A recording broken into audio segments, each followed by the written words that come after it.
please. I will do the acknowledgement at the beginning of the public session. And so we are currently at the adoption of the agenda that we have before us. If someone would like to, and I've heard from staff that we don't have any last minute agenda additions. Does anyone on council have anything they want to add or change? I would entertain a motion. Moved by Councillor Isaacson, seconded by Councillor Southcott. All in favor of adopting the agenda? Unanimous. That moves us to the motion to close a meeting. Do we have anyone that would like to read that motion? Councillor Dowd? Oh, Councillor Southcott? Move the council move into a closed meeting to discuss matters covered under the Community Charter, Sections 91A, personal information about an identifiable individual who holds or being considered for a position as an officer, employee, or agent of the municipality, or another position appointed by the municipality. C, labor relations or employee relations, and I, the receipt of advice that is subject to solicitor-client privilege, including communications necessary for that purpose. Seconded by Councillor Almeida. All in favor? Any opposed? Unopposed? That's unanimous.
Good evening, everybody, and welcome to Council, July 2nd, 2026. It's great to see everybody here. We are reconvening as we opened this meeting earlier and went into closed. So we've already adopted the agenda, and now we are at the reconvene section 4. Our mayor, Ron Wasno, is away with leave and couldn't make it tonight. So myself as acting mayor will be our chair this evening. And I'm very happy to acknowledge that we are holding this meeting on the ancestral and traditional territories of the Kaʻalama Nation. And we have no public and statutory hearings, so we are now on to the public input period, which is subject to the rules of conduct set out in section 11 of the council procedure bylaw. Up to 3 members of the public have an opportunity to provide comment for a maximum of 2 minutes on items listed on our agenda under legislative matters, committee recommendations, or new business. Questions may not be asked about a public hearing, which we didn't do tonight, so I don't think it's relevant. So I'm going to skip that part. And just so you know, council doesn't respond, and it's not a question period. It's an opportunity for public people to tell council what they'd like us to hear on upcoming decisions that we're making on the agenda tonight. It's not something council responds to during that time. Please ensure any written comments are received by the corporate officer no later than 1 p.m. on the day of the meeting. So that time has passed, but if you did put in written comments, those would have been relevant to that time frame. Is there anybody present who wishes to provide public input tonight?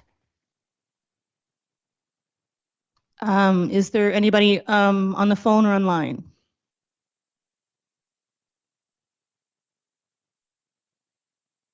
You're reconvening as we open this.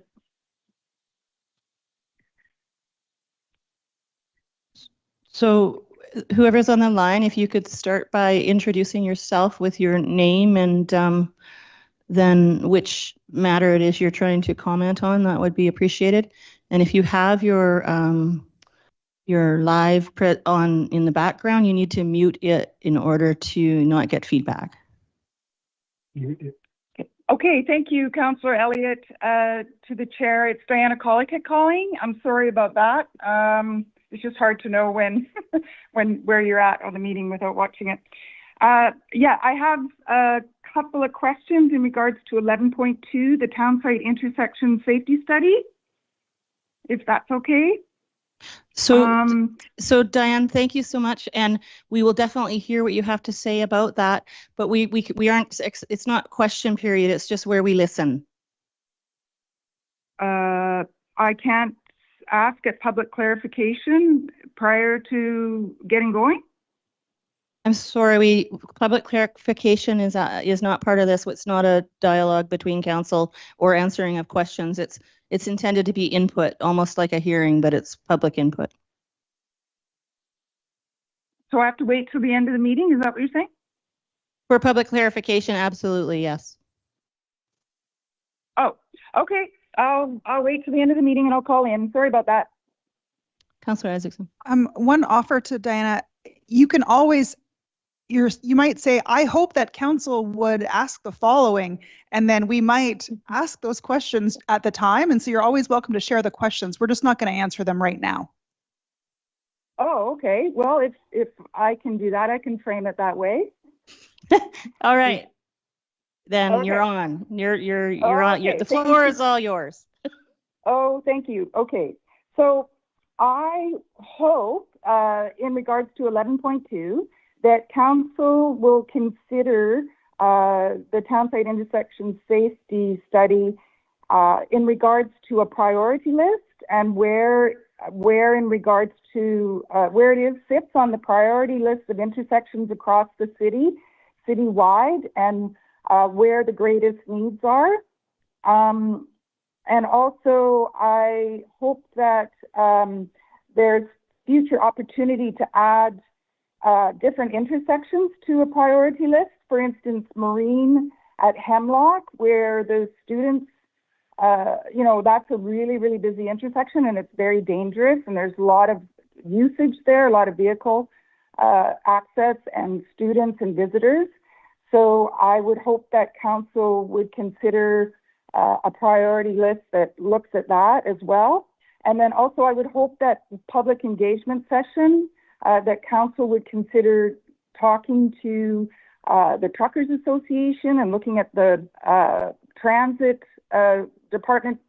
I understand there's some curb extensions being installed at Poplar and Ash, and logging trucks and buses are traveling up Poplar and turning right down Ash towards the mill. There's still trucks heading down that way. So I would hope that council would consider maybe a little bit more robust public engagement other than just the nearby residents, because there's a lot of people in the community that use those intersections, right? So anyway, that's what I hope council would consider in its decision.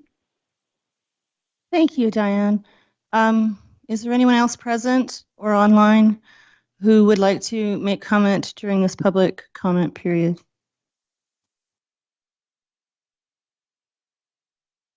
Thank you. So we will then move along to our delegation, general matters proclamation 8.1 of the National Drowning Prevention Week. And so I am privileged to read a proclamation. I just need to get to the top of it. Whereas the mission of Life Saving Society Canada is to prevent drowning throughout this great country, and even one drowning in the Powell River is one too many. And whereas most drownings are preventable in a water smart community, and only through water smart education and a healthy respect for the potential danger that any body of water may present, can we genuinely enjoy the beauty and recreation opportunities offered by these bodies of water. And whereas the Life Saving Society urges Canadians and residents of Powell River to supervise children who are in and around the water to refrain from drinking alcoholic beverages while participating in aquatic activities, and to always wear a life jacket when boating.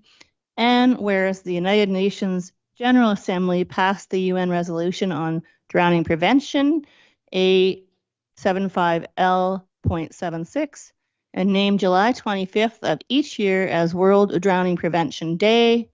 And whereas Life Saving Society Canada has declared July 19th to the 25th, 2026, National Drowning Prevention Week, to focus on the drowning problem and the hundreds of lives that could be saved this year. Now, I therefore, Acting Mayor Cindy Elliott, hereby proclaim July 19th to 25, 2026 as National Drowning Prevention Week in the city of Powell River.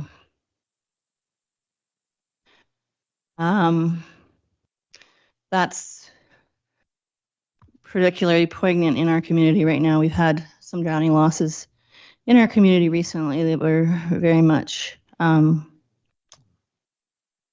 hit me in where I live. So I'm glad we're doing that particular proclamation. 8.2, we have a delegation, Bob Hackett, Patty Lafoufi, and Jan Slako, Quebec Climate Alliance, regarding information on the risk of a data center at the mill site. Welcome, please come to the podium. And when you are speaking, please speak directly into the microphone so that people online and everywhere in the room can hear you. Thank you so much. Thank you very much. Good evening. I'm Bob Hackett with my Catholic Climate Alliance colleagues, Patty Lafloufi and our president, Jan Slakoff, to represent the QCA with a dual purpose today. First, to emphasize the need for more information and consultation around the development of the former mill site. And second, to build a more collaborative relationship with council and staff. We appreciate past collaboration, such as the Sustainability and Ecological Footprint reports a few years ago, and we now have more capacity to re-engage towards policies that support the common good. Regarding the mill site, we all know that Powell River was built around the mill, and whatever happens to the mill site as it's developed will have a huge impact on our community for years to come. Despite this, as you know, neither the city nor the people of Powell River have a lot of say in what actually happens to it. We believe that this should change, and now is the time to change it. We are particularly concerned about a potential data center, which Cranberry Group CEO Craig Austin in Catholic Living magazine indicated is a real possibility. But across the US and Canada, there is growing community resistance to data centers. There are concerns and evidence that they would bring relatively few long-term jobs, immense energy and water use, lower than expected tax revenues, potentially higher electricity rates for households, significant light and noise pollution, and the reportedly growing economic risks of the AI bubble bursting. More broadly, we're concerned about the democratic gap, the lack of say the people in Powell River have over the future of the mill site, and the potential for domination by a large corporation with no commitment to the community. Accordingly, we're asking whether you would consider the following 4 options. 1, asking the BC government to repeal Article 21 of the Act of Incorporation, which currently precludes city jurisdiction over the mill site. 2, writing to the Cranberry Group to indicate that a data center may not be a good match for Powell River and certainly needs careful consideration of its implications. While it does not apply directly to the mill site, the city's declaration of the right to a healthy environment, passed in October 2015, may provide a suitable guideline. 3, finding ways to facilitate the maximum possible open communication and public reporting on the progress of investment in the mill site. And 4, declining to sign non-disclosure agreements with developers that may locate to the mill site in future. Beyond these specific requests, we see this major local issue of the mill site as an exciting opportunity to increase economic and participatory democracy in our region. To make the most of this opportunity, we believe it's important that the city and civic groups collaborate effectively. One possible way to launch this is a survey of the people of Powell River on what they would like for the mill site's future. Civic groups such as QCA could organize the survey, with the city providing funding and other support. Building on the survey, we envision organizing a community assembly in which a representative group of local residents learn, debate, and report on the issues in greater detail. The combination of population-wide surveys and representative community assemblies is an excellent way to both inform the population about the issues and to inform the city and other interested parties about local public opinion. This approach will be useful in other areas as well, such as how we can decrease transport emissions and make transportation more affordable through carpooling, public transit, and making the region more bike-friendly. Decreasing transport emissions is one of the areas QCA is currently working on through our active carpool project, cathetcarpool.ca. We're keen to work with the city to expand this and to do other projects to decrease transport emissions in Cathet, as a QCA report from a few years ago showed that transport accounts for 70% of Cathet's carbon emissions. Thank you for listening. We're pleased to address any questions you have, and we look forward to more collaboration between the city, the Cathet Climate Alliance, and other local civic groups. Thank you. And that concludes your presentation, and I can solicit questions from council at this point if you just stay there for a minute. Does anyone in council have questions for our delegation? Councillor Isaacson. Thank you. I'm wondering if you could repeat the last 2 requests of council. I caught the first 2, but the second 2 of the 4 I missed. Number 3 was finding ways to facilitate the maximum possible open communication and public reporting on the progress of investment in the mill site. And number 4 was basically, would you agreements with developers that make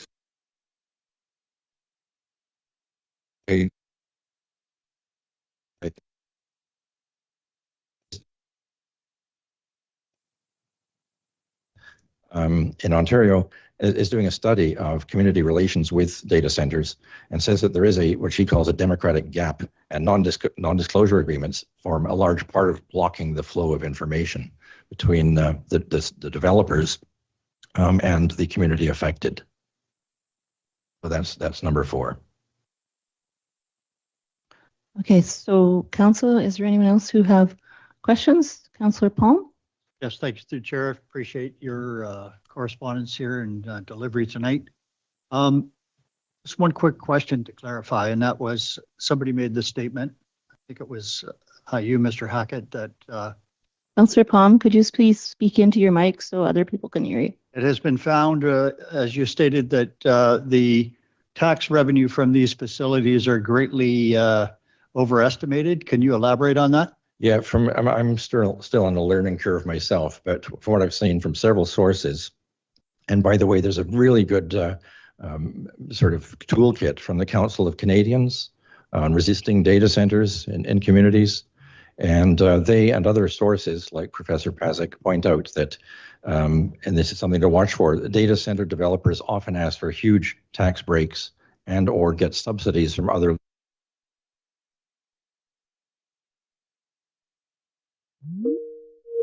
extent to municipalities. As you look what's happening in Alberta, apparently they don't have the numbers at hand, but because of public subsidies in one form or another, whether it's tax breaks or donated land or whatever, the revenues are less than you would get from the previous industry that was there. All right, just to clarify, those subsidies you refer to, are those government subsidies or where are they come from? Public subsidies at different levels of government, yeah. Tax revenues. From municipal levels? Partly, yeah. They ask municipalities for tax breaks as well. One member of the council once told me that one can expect they'll, if there is such a development, they'll come back asking for tax breaks. Thank you. Councillor Southcott? Thank you, Chair. Thank you for your presentation and also the report that is connected to attached to our agenda. The sources at the end of that are quite interesting. I started getting into it, and it kept me up a little later than bedtime last night. And this field certainly does represent one area of huge change that appears to be we're becoming aware of in our world right now, which again is something we don't know an awful lot about, but some things are fairly apparent. So really bears more research, and I appreciate all your work in that direction. A question I have for you is, you mentioned one thing I'm certainly interested in is, I guess you could call it deliberative democracy, or more engagement between community and governing bodies like this one here. And you mentioned community assemblies, that sort of concept. I'm thinking into the future, but how interested, willing, or how much research has QCA done in the interest of being an active motivator or participant in that kind of work? So as I'm not sure about how far I'm supposed to be close to this. As QCA as a group, it's quite early days in terms of discussing it. I personally did quite a bit of research on, citizens' assemblies, which is the more like national scale one, when I was in Europe a few years ago, because they've been done a few times in Europe with varying effect, but sometimes very effectively. I know there are various other people in the community and other groups that are interested in it. So it's kind of still fairly early days, but something that at least some of us are very interested in pursuing. Didn't you say? And yeah, there's been one in Burnaby. Yeah, there's a community assembly that seems to have worked very well in Burnaby. And there's a group on the Lower Mainland that's trying to get more community assemblies in municipalities around BC. Yeah, there's a precedent in British Columbia, as probably many of you know. At the provincial level, there was a citizens' assembly that met over a period of weeks regarding the electoral reform. There's, I think, a lot to be learned from that one. Okay, thank you. I do have another question from Councillor Doubt here. Could I get you after that? Okay. Councillor Doubt? I've got a couple of comments. And first, thank you for coming and making your presentation. I think there's always room for more collaboration and more working together with all of the different groups in the community. I think that's a good idea. Looking at the text that you've given us in your proposals, there's at the end of one of them, there's key questions for council and the community, and there's a list of 10 very good questions for us to ask of any developer that comes forward with a request for help from the city to do industrial development on the mill lands. Those are all good questions, and there's a bunch of reasons that a developer could come to council to do it. And one of them you've pointed out is if someone wanted a tax break from the city, they would have to make that request to the city, and council would have to make a decision whether to grant tax relief. And it's not a surprise that that might happen. It's happened in Powell River before, and we've heard from people that were happy about the mill tax exemption before, and a lot of people who were unhappy that there was a mill tax exemption, but it's a decision council could make. And that'd be a great time to look at all these 10 questions, whether that's a data center of some kind or another. We're also very concerned about the electricity and power usage demands. That's why we're intervening in the PREI application for their 30-year power export permission.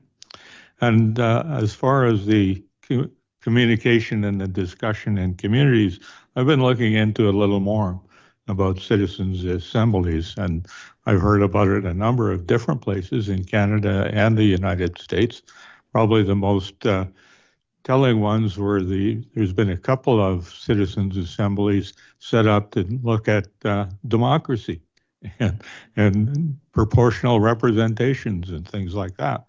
Now, the proportional representation citizens assembly have all come out and said they should have proportional representatives. It's just it hasn't translated into legislation. But I'm looking into how they choose people. It's not a simple process.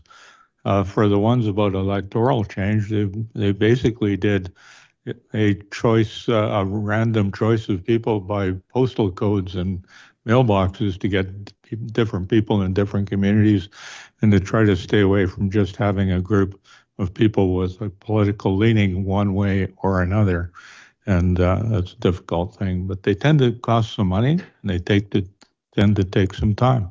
I definitely agree with the concept of getting a bunch of people together, spending some time actually learning about the question, debating and discussing the question, and getting together and trying to make a recommendation. So I wouldn't mind seeing the city get into that, but I don't think it's something you're going to figure. We're going to figure out over a day or 2 days how to do it, because we've had different task forces and different committees of council come together, and they're not quite the same thing as a citizens' assembly, because you end up getting political decisions or political influence on all of those. But, I think the future of the mill site is extremely important to the community.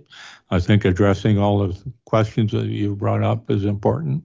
And I think we need to work more on the concept of how we communicate with people and how we get respectful conversations going. There's a lot of confrontation in the community, a lot of polarization.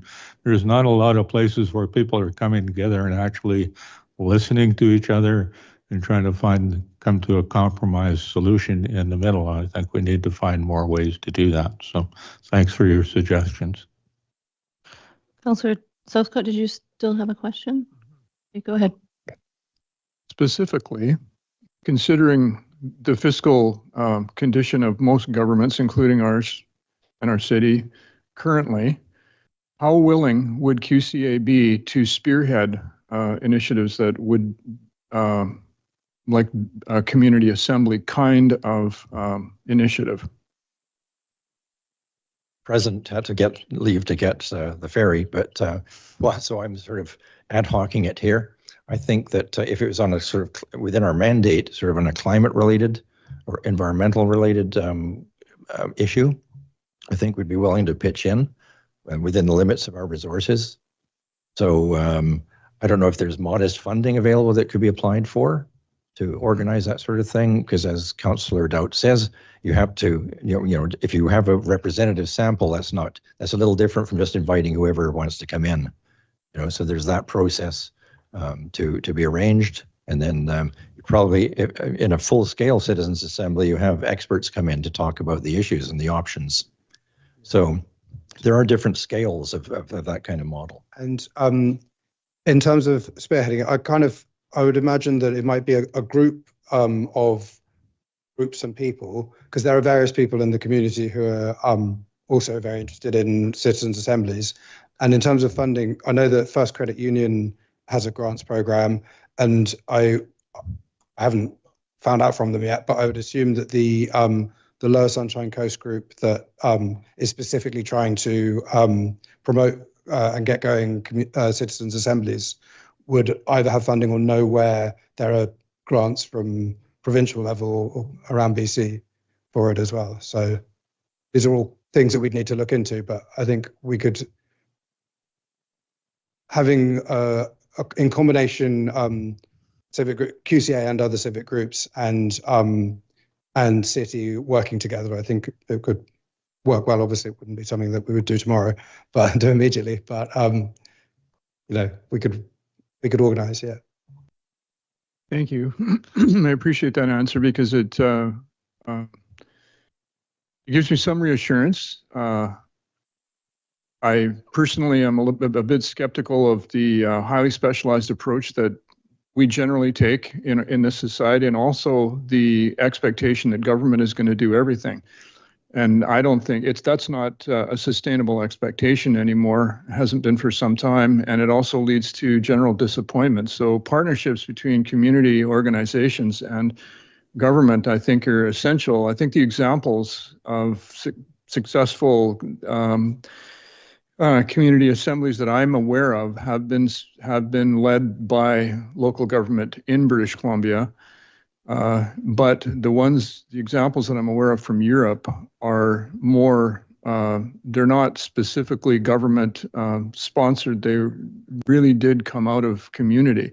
So I think there's a lot of room for simplification, and also partnerships that makes it affordable for a community to actually have this happen, which I think is essential, my own personal feeling going forward, but that also makes it achievable in terms of the worries that Councillor Dowd expresses, that it be done in a way that actually does represent community, but it also affordable. So I really appreciate your interest and willingness to at least explore in that direction. Thank you. So I have one more question that we will entertain from Councillor Palm, and just share where the way delegations bring things forward to us, we don't make motions or decisions during delegation time. I noticed you had some requests, if they're in writing and you want to leave them with our corporate officers or before you go, that helps us retain that information. Councillor Palm, what was your question? Thank you, Chair. My question is, centers in Malden. Speak into your mic, please. Are there any data centers, big or small, in jurisdiction of Powell River at this moment? Technically speaking, your laptop is a data center, but in terms of the hyperscaled ones, they call with the enormous energy consumption and water consumption, I don't think there are, no, because they're enormous structures when you get up to the hyperscale, you know, the current industrial model. So the bulk of the discussion around data centers is futuristic in nature, and we have enough divisive issues in Powell River at the moment to deal with, and we're trying to quell any dissension and divide. So I would really appreciate it if we didn't stir the pot on a rumor until there is something substantial announced or come forward, because, you know, we don't need any more at this point in time. I just wanted to say that to assure the community that we're not trying to say that there's a data center coming and you need to get all ramped up. Okay? I just wanted to make that statement. We don't need any more of that. We don't know. So what I would, do you want a response? What I would say is we're not asking council to reject a project that does not yet exist.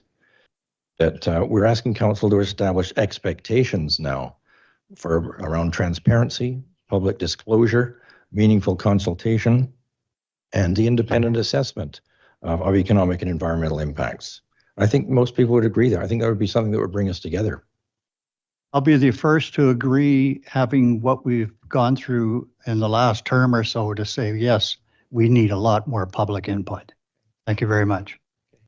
Thank you so much to our delegates, and I really appreciate that.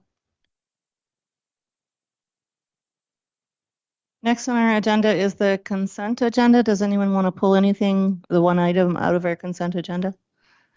Seeing nothing, does anyone want to move? Councillor Isaacs? Seconded by Councillor Almeida. Any comments on the motion?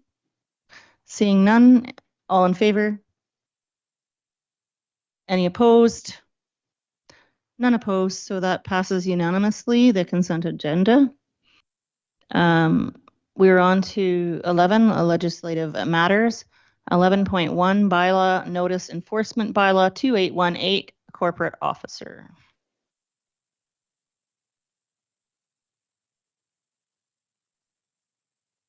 Thank you, Chair. I don't have anything new to add to the conversation that was had at the last meeting, but I'm happy to answer any questions if council has any. Thank you. Councillor Dowd. Chair, we've been over this a couple of times. It's been before council before. We've done first, second, and third readings. So I'd simply like to move the bylaw notice enforcement bylaw 2818 2026 be adopted. There's a seconder. Councillor Almeida seconds that. Anybody wish to comment on the motion on the floor? Did you want to speak to that, Councillor Dowd? You put the motion on the floor. I'm fine. As I say, we've talked it over a few times before. It's been in front of council, and we've come up with first, second, and third readings. I think we've got a decent enforcement bylaw, and I support it. Thank you. Anybody else have any comments on this motion? All in favor? Any opposed? None opposed. Bylaw passes unanimously. 11.2, town site intersection safety study outcomes and ICBC funding officers, sustainability planner or director. Good evening, council. I am the chosen presenter for planning services this evening, so I'll be with you for the next 4 presentations. Thank you, Director Gao.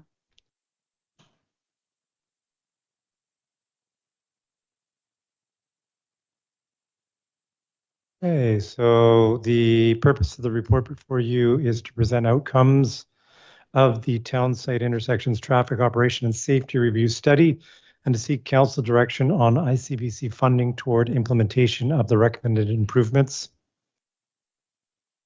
This report is related to a previous staff report from November 20th, 2025. At that meeting, council directed staff to proceed with the traffic operation and safety review study for 3 intersections in town site and received $20,000 in ICBC road improvement program funding.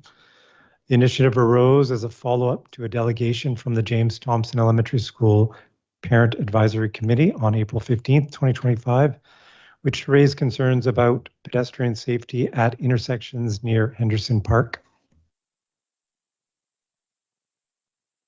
Staff also included the Marine Avenue and Ash Avenue intersection in the scope of the review, as it continued to come up as an area of community concern. And you can see on the screen the 3 intersections that were studied: Poplar at Ash, Poplar, Aspen Willow, and Lombardy, and Marine at Ash.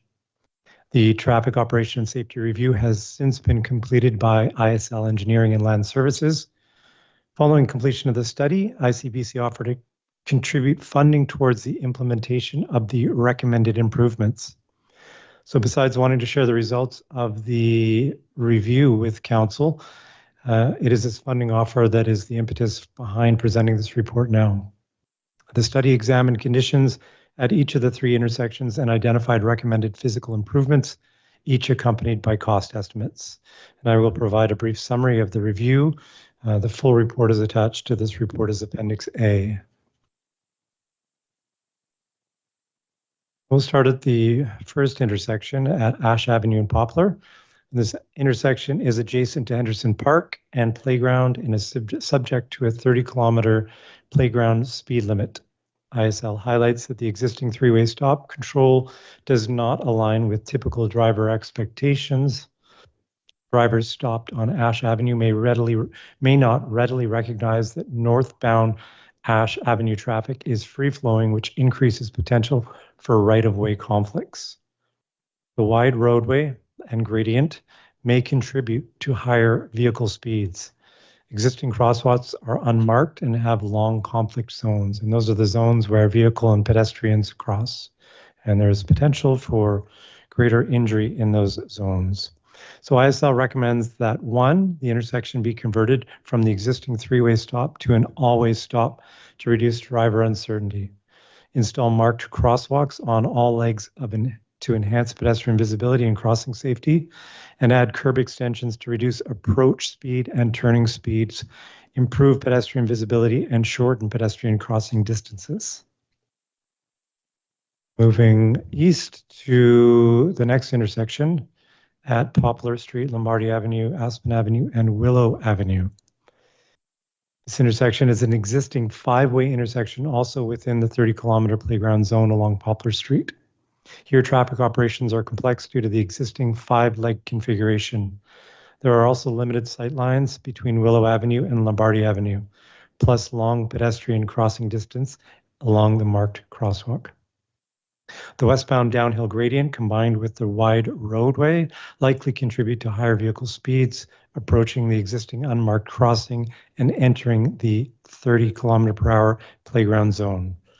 ISL recommends that 1, the existing 5-leg intersection be converted into a more conventional 4-way layout by closing Willow Avenue at the intersection to simplify operations and eliminate sightline constraints. And I'll highlight when I talk about the closing of Willow, it's not to close it so that cars can't come out from Willow traveling northbound. It would just be that they would be directed onto Aspen and then into the intersection. And I'll show you a drawing in a little bit that illustrates that. Number 2, implement curb extensions to reduce vehicle speeds and shorten pedestrian crossing distances in conflict zones. And 3, implement an always stop control to support reduced vehicle approach speeds and improve pedestrian viability and right-of-way clarity on the currently free-flowing Poplar Street and Lombardy Avenue approaches.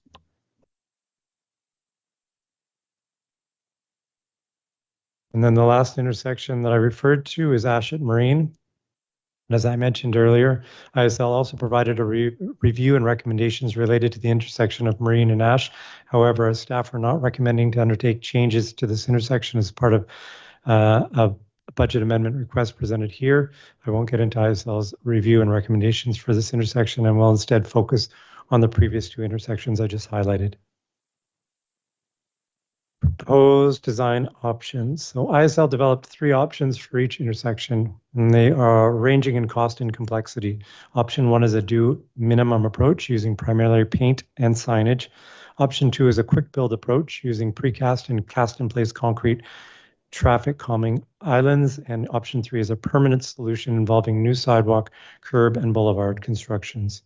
It's worth noting that ICBC's funding offers contingent on design that includes curb extensions, meaning that option 1, due minimum approach, couldn't be funded. Only options 2 and 3 can be.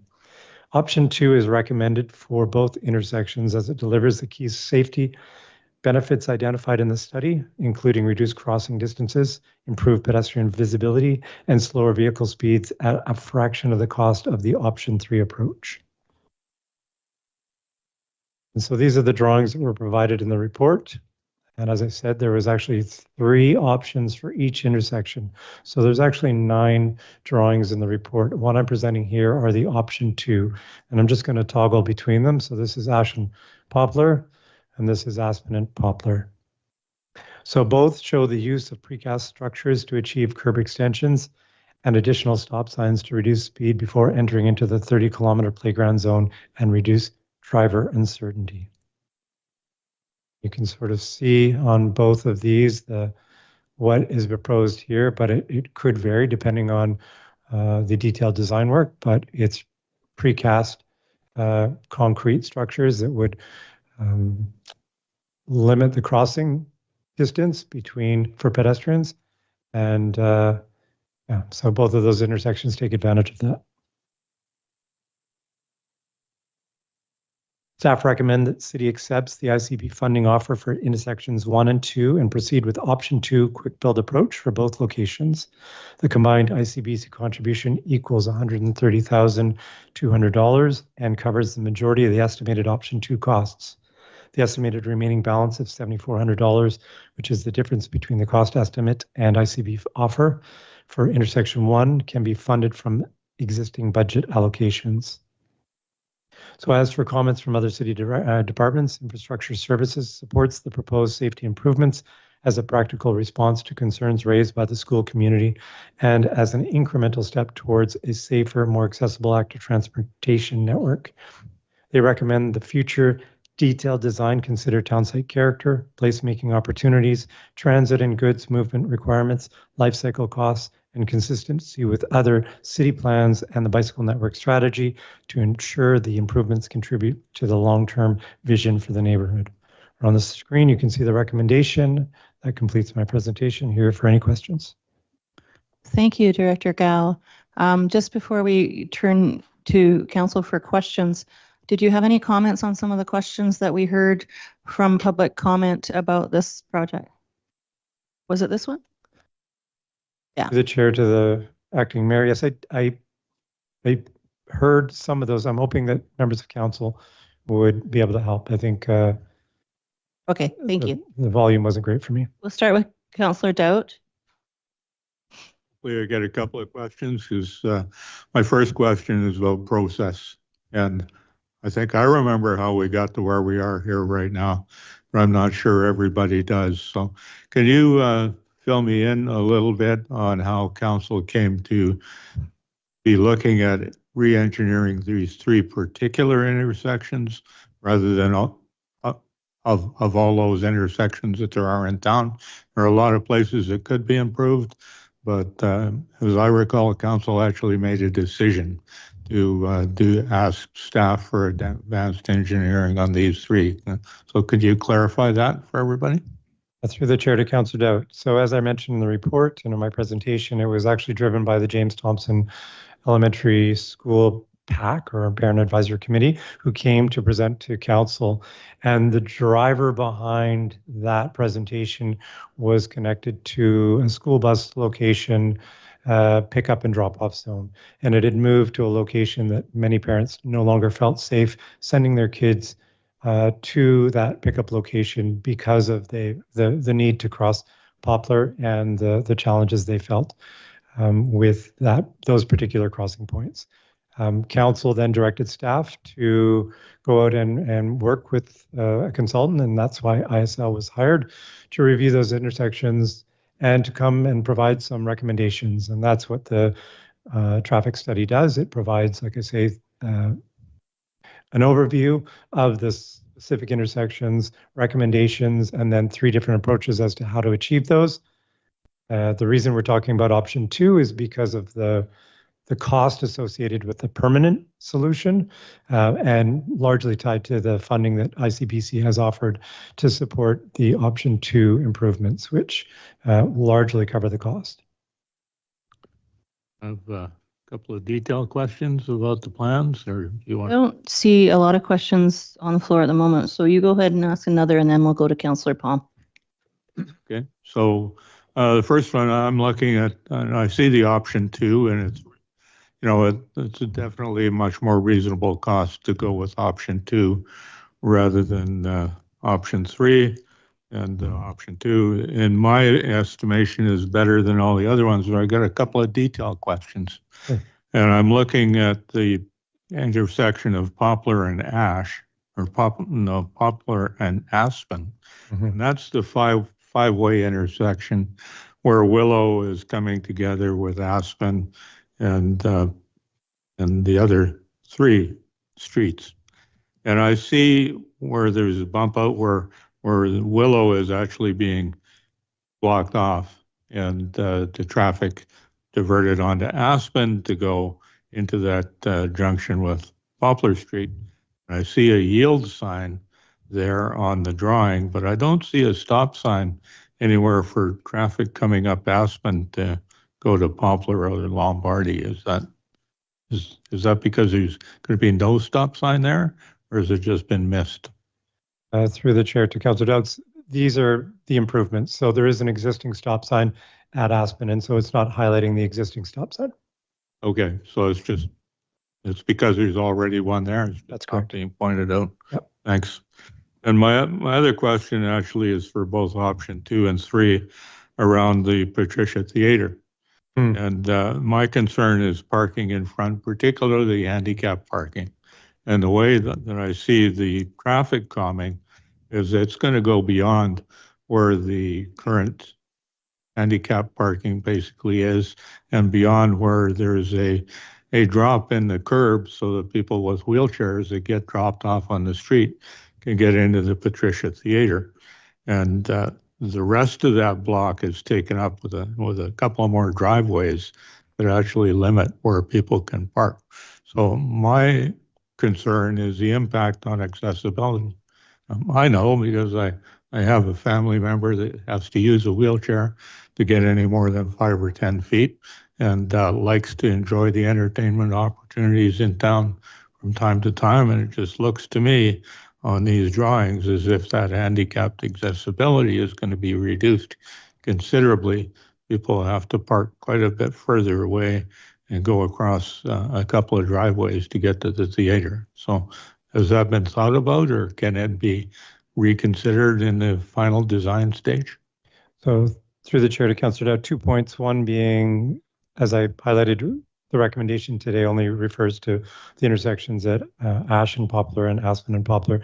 The second being that we shared some of the concerns you just identified.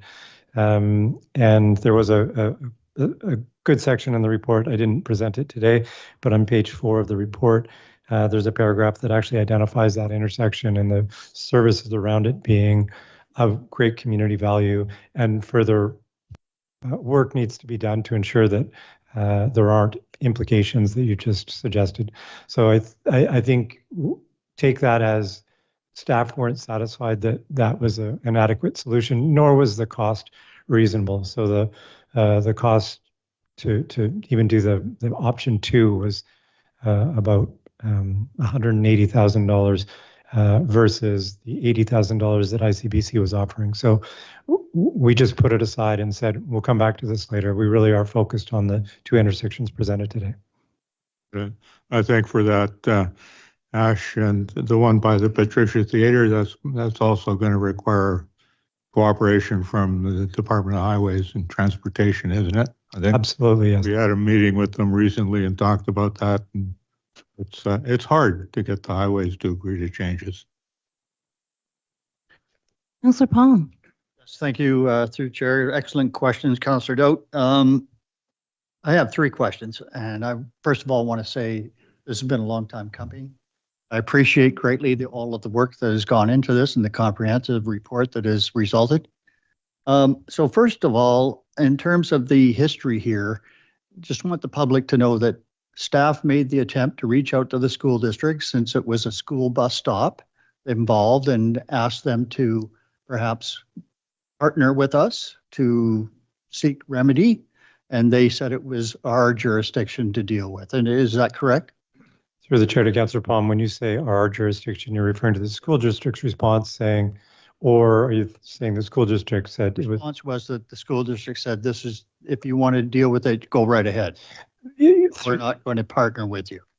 Yes, I think there was an element of that. I think the school district took the position that this was the location that made the most sense for the school bus to park, and that any improvements to the city's roadways would be cost be borne by the city, and it wasn't. Yes.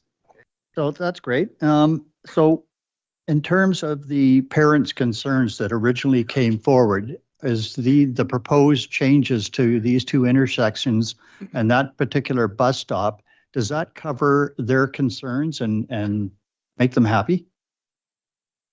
To the chair, I think when you looked at when you actually examine what their concerns were, it was the speed at vehicles moving through and the lack of, identified areas for crossing. So a number of these don't have painted crosswalks on them. So some drivers in our community perhaps might not be aware that, it is a legal crosswalk at the end of every block. And so having that painted allows for a better understanding. I think the next step, and whether the parents are aware of the benefit of crossing or limiting those conflict zones, but I don't think that they would be opposed to shrinking the distance that their children are in front of a vehicle. So that particular question leads to my last question, and that is, I think the caller previously alluded to public input. Is that factored into this process? Because I certainly don't want to have to go through what we went through when we redesigned Maple Avenue some time ago, where the public, dragged this thing out and we're up in arms. So in terms of public consultation, is there a plan? Through the chair. So, I think that in alignment with council's strategic priorities, this is a clear pillar under environmental resiliency, continue progress on safe and accessible active transportation corridors. I think also the temporary nature of what is being proposed allows the city to be a little bit more nimble. Staff haven't put a recommendation in here for community engagement, but we would seek council's direction if that's what council wishes to do. It would obviously impact timelines and the staff's ability to be working on other things. Are we working under tight timelines? There is a budget, because this is a budget year for the province. It would be March 31st, 2027 that it needs to be spent by. Okay, thank you for that clarification. So I do have a small question myself. The five-way Lombardy Willow Aspen that wants to be redesigned. Have we determined that sightlines coming down Lombardy and folks from Willow trying to get over onto Aspen to stop at the stop line that's right where they come out, whether there's a sightline issue, because those cars are going to be shoulder checking for that other road because of the angles, and whether the site that's needed there is going to work. Through the chair to acting mayors. So again, we worked with ISL, who are engineers and traffic engineers specifically, as well as the city's engineering department, and just has a review of this. Planning services took a backseat, if you will, as it relates to that type of technical request. And again, this is the report that came forward from ISL. There is more detailed design that will come forward as if we move forward in this direction. But also our engineering staff had an opportunity to review as well. So I'm also curious about the process where ICBC is basically going to be footing quite a bit of the cost for these revisions. Is that opportunity going to be available for other intersections that we identify through the city, or is that always just we take it up with them when they can? And I think it's interesting that their ICBC also is interested in making changes to the four-way stop near the theater, where BC Highways says it's a no-go every time we talk to them. And so those are two BC agencies with a similar mandate, and they don't see the same thing on that intersection. So do you have any comments on that? Through the chair again to the acting mayor, the funding stream is quite, I don't want to say it's new, but they've increased the dollar values associated with this particular funding stream, and we hope that it's continuing. Again, it's a provincial agency, or as ICBC, I guess it is a somehow connected provincial level agency. Our hope is that it will be available so that as a more comprehensive review of our city, and I think now recalling one of the questions from the caller was about what other intersections have been reviewed. And again, this goes back to, well, this was driven by a request by a particular group. I know that our director of infrastructure would much rather be operating in a proactive manner and have identified all of the intersections that are problematic in our community and deal with them ideally, from the top down.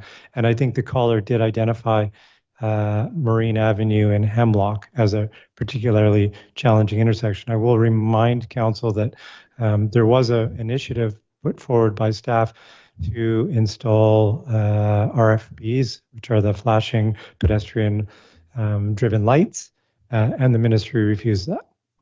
So that is an example of one of our challenges with the ministry, is that we would love to work with the ministry along the highway in that location, and we didn't get their support. Does that answer your question? It does. I did hear an interesting thing in the last meeting we had with the transportation people, and that was around partnering. The Ministry of Highways has limited funds, as do every agency. And one of the things they said was it might be easier for us to come forward with plans and look for partnering funding rather than asking them to foot the bill for changes wanted along the highway corridor. And if ICBC is offering up safety revisions and we can engineer them and ask transportation for help, we might maybe be able to take that road instead of asking permission first. But it's just a comment I heard, that they were thinking to push the onus onto municipalities to bring forward plans that they might partner in, rather than asking for permission and expecting them to fund them all. And I thought that was interesting. And if we had ICBC footing our share of the bill and highways footing their share of the bill, we might get a lot more progress that way. Does anyone else here have questions? Councillor Southcott, then Councillor Almeida. Thank you, Acting Mayor. I do personally support this and am grateful for the work that has come to council prior to this, over the past year or two, specifically with respect to what the PAC, the Henderson PAC, brought to us. I'm also appreciative that the majority of the funds for this project will be coming from grant money, as has been outlined in the report. Yeah, and I really wanted to say that I do support it, and I believe that the majority of people would, I believe the community would support this as well, based on my observations and experience over the past few years. I'm wondering if there is a time limitation. I was wondering, as far as consultation goes, if it could be put on Participate PR reasonably, and I would not want to delay our decision particularly, but I certainly would like, I like it when the community has the opportunity to comment proactively instead of reactively, because reactively is definitely not as much as fun for us as proactively is. So that is my question. Would this constrain, would perhaps, if this was put on Participate PR for a couple of months, constrain the project in any way? And I certainly support. Through the chair to Councillor Southcott. I'm looking over at, I'm not sure if my CEO is just having a coughing fit or if he wants to say something. Yeah, thank you. I'm going to get the Susan to come and speak to it from a comms perspective, because I think we have to be cognizant of putting stuff out for consultation unless we expect to do something with feedback. But I'll let Susan speak to that.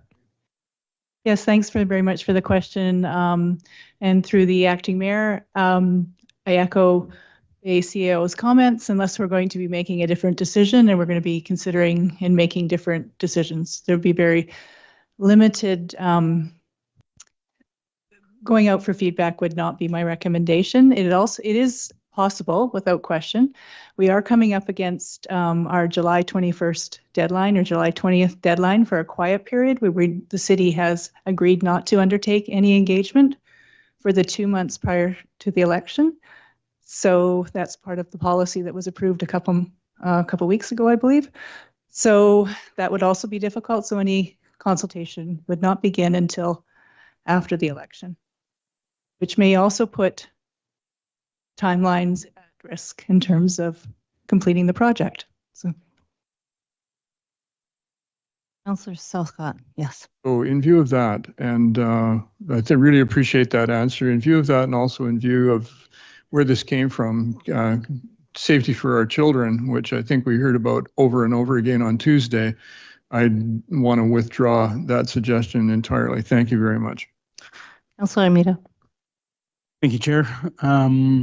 Just curious in terms of the, I'm looking for the wording over here, the infrastructure that's being put in place as in your words, cast in place traffic calming islands, which is not an easy term to get a result on when I Google it.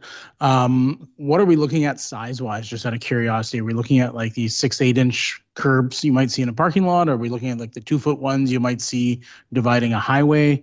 I'm just curious visually what we might be expecting.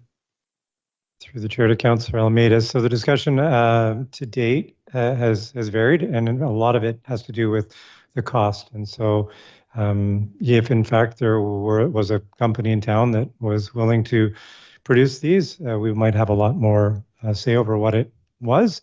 I'm not sure if you're familiar with the infrastructure that was installed at the foot of Sycamore Street, and it was referred to as a Calgary curb.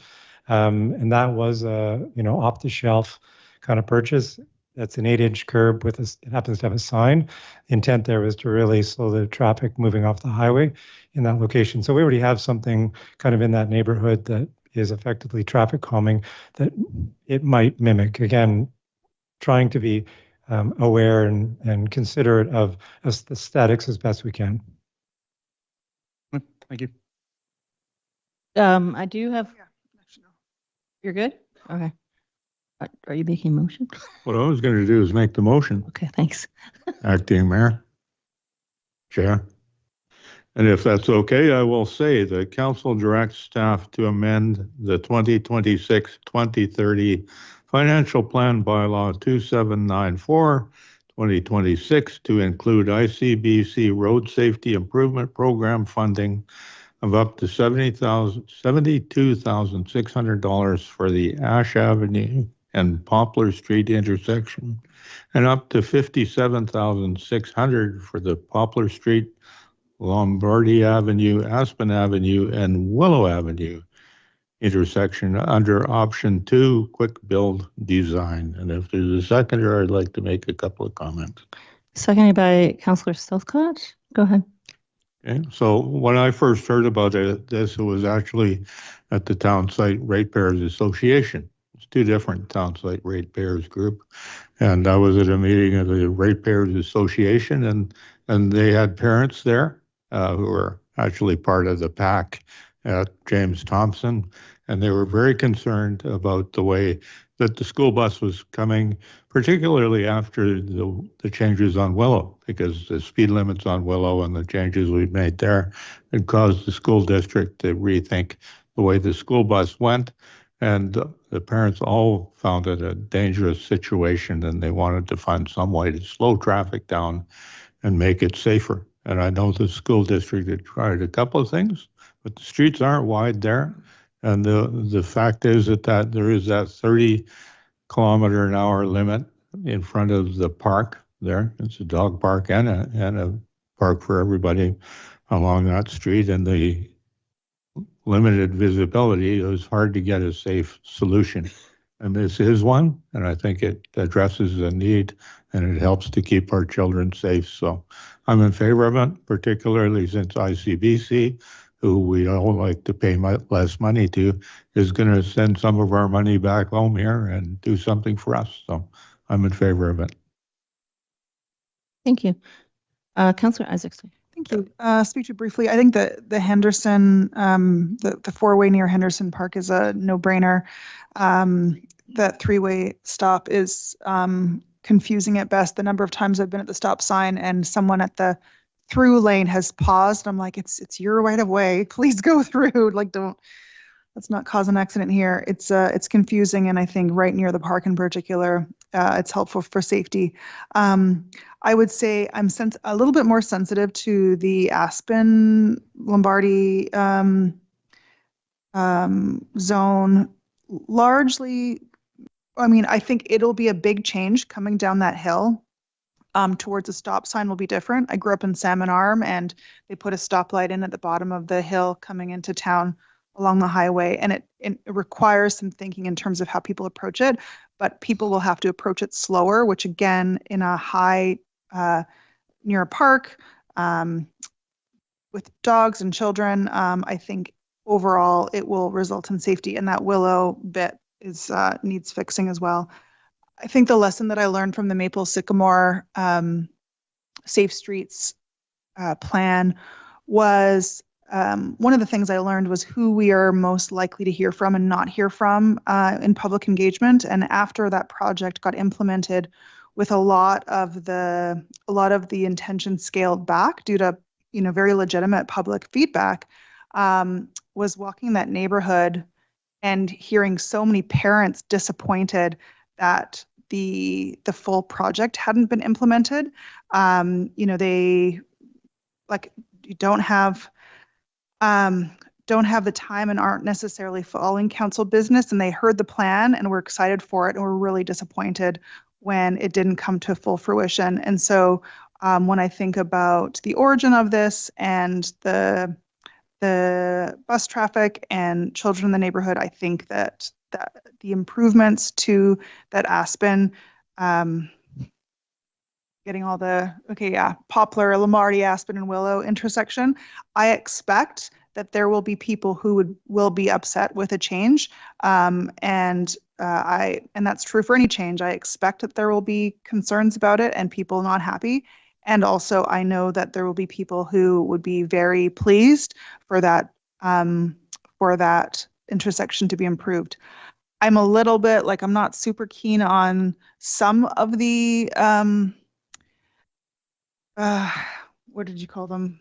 The precast stuff. Some of them can look better than others, and so I hope for the best and expect for not the worst, but expect for realistic design choices to have to be made. And so that's kind of my one outstanding question. I know that staff are always working in the best interest in terms of the community and its look, but some of the precast stuff is a bit boring or awkward. I think that's just the reality. I don't expect a response to that. Anyway, so that's how I'm feeling right now. I support this motion with a bit of hesitation for the 5-way, knowing that there will be some people who don't appreciate a change. Having said that, no, in talking to so many parents along Maple, they'll also appreciate it. Thank you.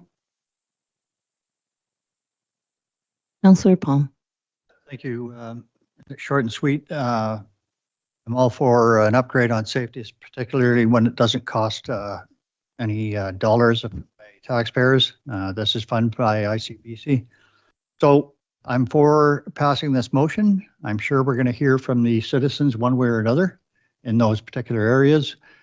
Is there any thought been given to posting anything, whether it's website, newspaper, whatever, so that the public knows that we're trying to reach out with the tight timelines and the July 21st quiet period coming up? Through the chair to Councillor Palma, at this point, there has been not any conversation about that because of the quiet period, impending quiet period, if you will. Again, this is something that might take quite a while to have the detailed design completed, and at that point might be an opportunity to at least share the plans. But at this point, there hasn't been any plan to engage on what is the conceptual design.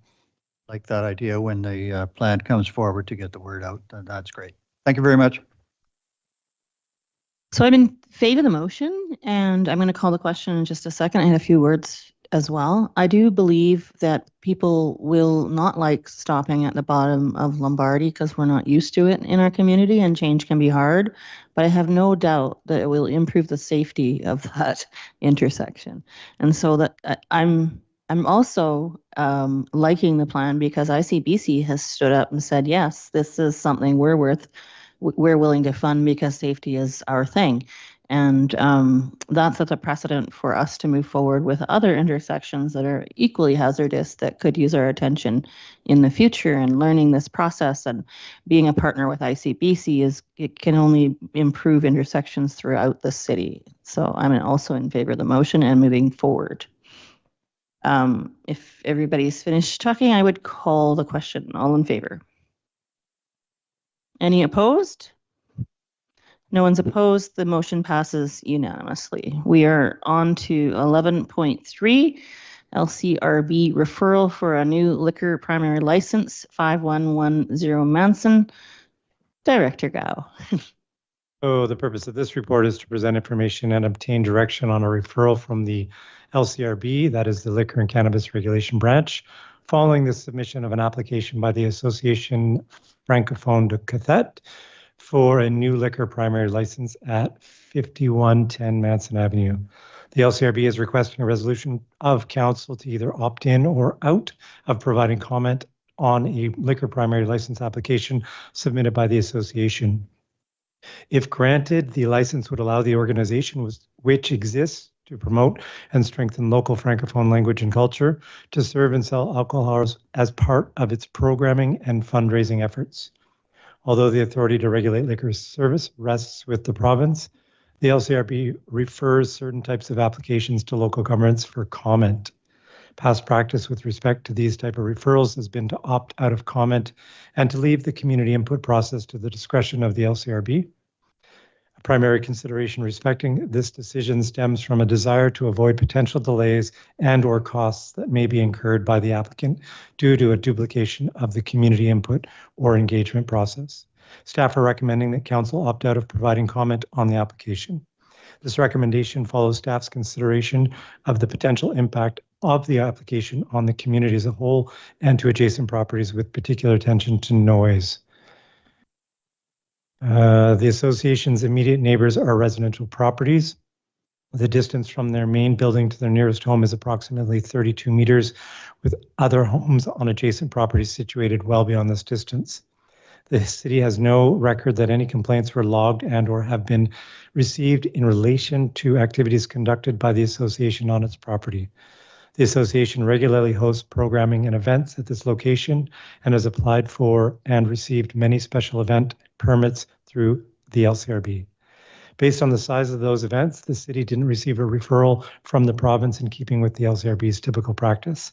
In the association's letter of intent that was included with the staff report, they outline mitigation efforts they will continue to use to limit any negative impacts on their neighbors. And these include observation of reasonable event end times and generally no later than 10 p.m., monitoring sound levels and keeping doors and windows closed during performances, providing signage and staff supervision to encourage patrons to leave quietly, discouraging outdoor congregation after events, and maintaining adequate staffing levels to monitor patron behavior and ensure that any concerns are addressed promptly. If the city provides written confirmation to the LCRB that it has considered the application and has chosen to opt out of providing comment, the LCRB will decide how or if it will consult the community. Alternatively, if council wishes to provide comment to the LCRB and conduct community engagement as a means to support a referral response, City of Powell River Council Policy 196 establishes a framework for gathering public input on this application. In terms of overall costs, under the city's fee bylaw, the fee for an LCRB application requiring council consideration is $400. To date, that is what the association has paid, and it includes costs associated with the staff time needed to review their application and present this report for council's consideration. If council wishes to opt into providing comment to the LCRB, the association would be required to pay an additional $1,600 to cover the cost of a city-led engagement process. If staff were tasked with undertaking city-led engagement, it would take time away from working on other tasks, including those better aligned with council's strategic priorities. And that is the end of my presentation. Thank you, Director Gao. Director Almeida, then Isaacson. Thank you, Chair. Thank you, Director Gao. I was curious, you mentioned in your report, I guess I got two questions. One you might not have the answer to. I imagine most organizations wouldn't jump into requesting a liquor license without maybe having taken advantage of getting a one-day license throughout the year over the years past. Do you get that information at all from the LCRB in terms of whether an association or organization has ever acquired a temporary license for events in the past? Through the chair to Councillor Almeida, yes. So we don't necessarily get that information directly I don't think the LCRB would have a problem sharing it with us, but we are aware through just actually community activity that they have received special event permits regularly. I think even members of my staff have attended different nights and can attest to the fact that they've had special event permits. And the second question I had was in terms of the lack of noise complaints on city records, I was curious if that also included RCMP records, because I imagine if someone's lodging a complaint, it's likely to be in the wee hours of the evening, and they're probably not going to call City Hall, but they might be more likely to call the police. And I'm wondering if the city records include any police inquiries. Again, through the chair to Councillor Almeida, so the referrals response or the referral process that I identified earlier, perhaps I didn't in this report, but it's something that would be referred to RCMP. I don't believe they would share specifics, but they might indicate whether this had been a site where there had been ongoing problems or other issues. So we didn't get any negative response from that agency on this referral. Thank you. Question's been answered. Okay. Are there any further questions? I would entertain a motion. Councillor Isaacson. Move that council opt out of providing comment on the application for a liquor primary license submitted by the Association Francophone de Qatat to the LCRB for 5110 Manson Avenue. Seconders? Councillor Southcott, would you like to speak to the motion, Councillor Isaacson? No, I think the importance of, unless there's a concern, carrying on and let basically get out of the way if an organization is trying to create some fun under the guidelines of our bylaws and the rules of the province. So want to encourage that and just get out of the way. Any other comments on the motion? Councillor Almeida. Thank you, Chair. Director Gow, I guess if council opts out, you mentioned the LCRB then has the choice of whether to do engagement or not in that process. In our community, do you know, I know in our term, we've dealt with, I think it was the TC's Pub most recently that had a similar process, but have we ever had the LCRB do engagement at all on such matters? Through the chair, to Councillor Almeida. So the engagement looks a little different depending on what it is.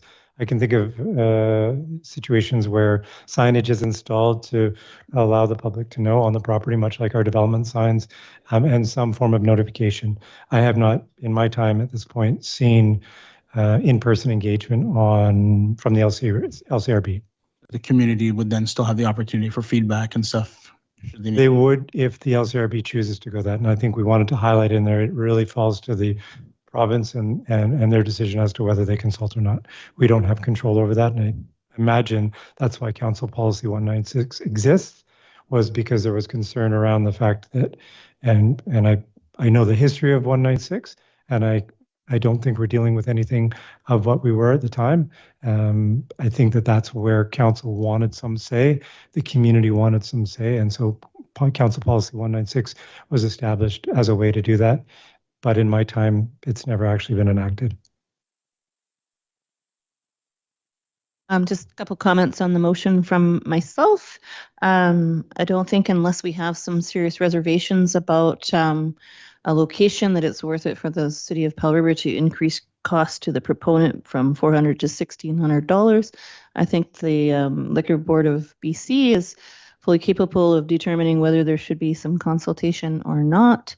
The letter of intent attached to the package from the French Club indicates that their intention is to maintain their community special projects and gatherings and the things that they normally do, and that liquor serving would be definitely secondary to their primary purpose. So they're not turning themselves into a bar or anything like that. So I'm in favor of the motion.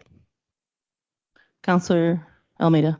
Thank you, Chair. I was in two minds whether to share this or not. So I happen to be an acquaintance of the neighbor next to the property in question.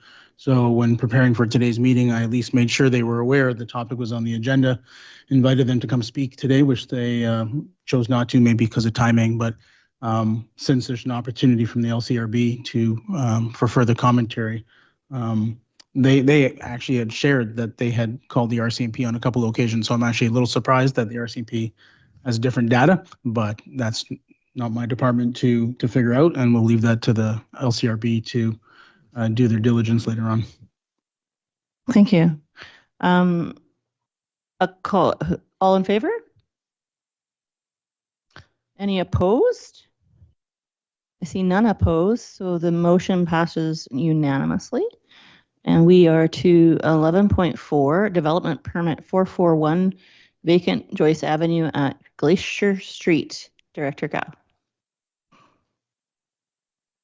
Okay, the purpose of this report is to present an application for a development permit to facilitate the construction of a new automotive maintenance and service center on a vacant lot in the Westview neighborhood.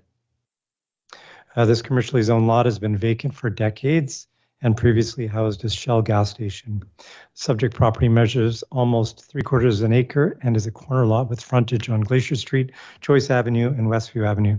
The property is designated as uptown mixed use in the Sustainable Official Community Plan and is zoned C2 service commercial in the city zoning bylaw. The proposed development is focused on the northern half of the lot.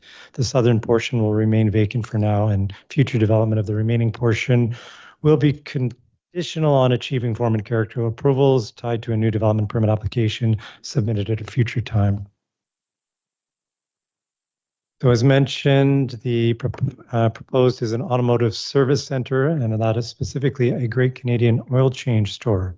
The proponent, the Bernard Group, will operate the franchise. They also operate 22 other locations of the same business. The proposed automotive building has been designed to support drive-through oil changes and maintenance services. Access into and out of the property will be provided by way of 3 driveways onto Glacier Street, Joyce Avenue, and Westview Avenue. In terms of how the proposal adheres to the Development Permit Area 2 guidelines, I will start with the topic of siting and orientation of buildings. What is proposed is compliant with setback requirements identified under the city's zoning bylaw for a C2 zone property. It does differ from the Development Permit Area 2 design guidelines, which state that buildings must be located no or with minimal setback from the public sidewalk and or street right-of-way. This is due to the nature of the business, this desired setback. Staff are supportive of this deviation from the guidelines and acknowledge the efforts made by the applicant, mainly through landscaping, to achieve most of the curb appeal the city desires for developments in the C2 zone.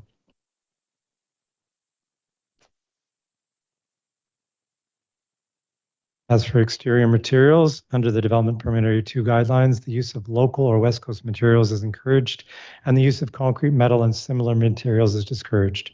Based on this, the materials selected for the proposed development would be discouraged.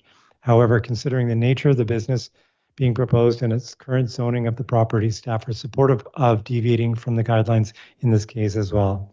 Instead, patterning and other architectural treatments will ensure that the building's exterior remains visually appealing and will break up large expanses of these discouraged materials. Moving to landscaping and amenity areas, a comprehensive landscape plan has been submitted as part of the development permit application. Based on the submitted drawings, landscaping will be provided along most portions of the site boundary, with a focus on access points, transitional areas, and around outdoor garbage and recycling facilities to ensure that they are appropriately softened, framed, and or screened from the street. Finally, parking and vehicular access, a total of 11 at-grade parking spaces and 1 loading space will be provided. Staff note that while 4 of the parking spaces are in fact stacking spaces, and these are the lanes where clients waiting in their cars for service park, and they may not meet the traditional definition of a parking stall, but staff believe that the spaces, that the space allocated for this use, together with the stay-in-car service offered by the service center, would qualify the stacking area and meet the intent and function of the conventional parking stall. In keeping with the guidelines, all parking will be located at the rear and side of the building. As mentioned earlier, vehicular access is planned from Glacier Street, Joyce Avenue, and Westview Avenue. The existing western driveway on Glacier Street will be removed, and the driveway fronting onto Joyce Avenue will be relocated to further north. To ensure safe and orderly access, egress, and internal circulation of vehicular traffic. On-site traffic control measures will include bollards, directional arrows, and appropriate signage. Attached to the staff report is Appendix D is draft development permit 441 for council's review. As for comments from other city departments prior to the preparation of the report, the application was referred both internally to city departments as well as to the Ministry of Transportation and Transit for comment, and no concerns and/or issues were raised as part of this process. And that completes my presentation. Questions from council? Councillor Isaacson. Thank you. Through the chair to Director Gao. I'm trying to, I forgot to pay attention as I biked by earlier today. Are any sidewalk improvements intended as a part of this development? Through the chair to Councillor Isaacson, I can't answer that. I don't know if engineering staff are here to support that. My expectation is these sidewalks would meet our standard. And there's been no discussion about that as I'm aware. Either way, when the building permit application was presented, there would be a requirement to ensure that they met our existing conditions. So it would be achieved at building permit. And then other question, you mentioned that I'm a little bit concerned about the Joyce access. It's more north than the orthographic image because I can imagine like if someone's driving out, will they be able to turn left onto Joyce? Through the chair to Councillor Isaacson, legally no, there is a double line at that point. There will be arrows indicating that it is a right-hand turn. I will say I've seen people do lots of things in this community, so technically no. Okay. I'm looking at the likely flow of traffic, and they're going to become, in theory, it would make sense to enter into Glacier, go through the bays, and then it will probably feel natural to come out onto Joyce unless, No posts. Is there, mostly out of curiosity, because I think I'm okay with this, but is there the opportunity, since this address is along Joyce, to not have access onto Joyce? Through the chair to Councillor Isaacson. So that was a point of conversation between engineering and the applicant. The applicant was very insistent that they saw the value of having that access. And after reviewing sightlines and other conditions, engineering decided that they were supportive of that based on the applicant's request. Okay. Thank you. Great. I have a question if no one else has. So similar to Councillor Isaacson, I was looking at the Joyce Avenue in front of the development, and there's that intersection that is already problematic with Westview because the sight line when you're coming up Westview to turn onto Joyce is really hard because of the property beside it has fencing, kind of, well, you know what I'm talking about. So if we have people turning left onto Joyce from that spot and other people who can't see properly trying to go left out of Westview, you could have some problematic stuff there. So would we be looking at putting some no posts in to not allow left out of the development onto Joyce? Or would that prevent people from coming from Joyce and going in, which we probably should do that too. I don't know if that's been talked about. Through the chair to the acting mayor, I think I'm not going to call on the director of infrastructure, but he's here and listening to this conversation. Again, there would be another opportunity through the building permit process to require civil drawings, keeping in mind that we're really looking at the form and character. And there has been discussions because the applicant requested a works and services review, and that's what really triggered those conversations. But the detail that you're getting to is something that could show up in civil drawings that were presented at time of building permit. And like I say, the director of infrastructure is here to hear these conversations. He would probably want to rely on the expertise of his team and perhaps even looking out to other resources. So what I'm hearing you say is that we have other ways to address those concerns. We don't need to address them today during the development permit time. Through the chair, absolutely, that's correct. Okay. Does anyone else have questions? Yeah, go ahead and make a motion.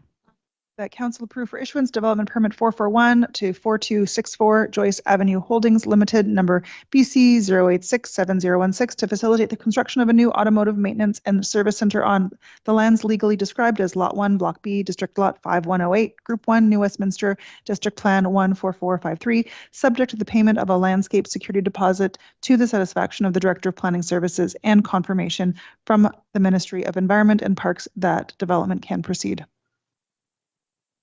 Second, Councillor Southcott. Did you want to speak to the motion? Thank you. I think my concerns that need to be addressed at this stage have been addressed, and I'm always excited to see empty lots be put to good use. Joyce in parts is a little odd in places where it's empty, and so I actually didn't realize that this lot already had that kind of clean bill of health, and which you will confirm with, I can't figure out the other phrase right now, but in terms of contamination. And yeah, I support development along Joyce and would look forward to this lot being half less empty. Is there any other comments on the motion on the floor? I'm super excited to see people trying to invest in creating businesses in our community, and so I'm that is just plain lovely. All in favor? Anybody opposed? Seeing none opposed, it's unanimous. Motion passes. 11.5 Pacific Point Strata condominium encroachment roof canopies. Director Gao. Okay, this is the last one, I swear. Last one from you. Yeah, true. Very true. I wish I could say it's the easiest, but it's a little bit, it's technical, so bear with me. So the purpose of this report is to present a request for airspace easements over parts of the Joyce Avenue and Tofino Street road dedications from the ownership group responsible for the development of the Pacific Point condominium project to address roof canopy encroachments over city land. With us this evening and representing the ownership group is Todd English, who I expect would be happy to answer any questions you have following this presentation. In May, Michael Rogers of Polaris Land Surveying, acting as agent for Mr. English, reached out to city staff to inform them that through the process of preparing the strata plan and related documentation for registration of the condo building, he became aware that multiple roof canopies of the building extended over city land. He was inquiring as to whether the city had established policies or practices on how best to address airspace encroachments. He was directed to submit a formal written request to the city, and this report is the result of that formal written request. Now, this type of aerial encroachment is common in larger municipalities where developments are more frequently built to a zero lot line setbacks. There are a few similar situations here in Powell River where building awnings or canopies extend over public sidewalks, and you can see those down on Marine Avenue. These were addressed by encroachment agreements between the city and the property owner and worked when the agreement didn't need to be registered on title of the land. It is different when the encroachment involves a building that is to be part of a strata development. In these situations, the Strata Property Act requires that the areas occupied by encroachments must be covered by a legally registered easement.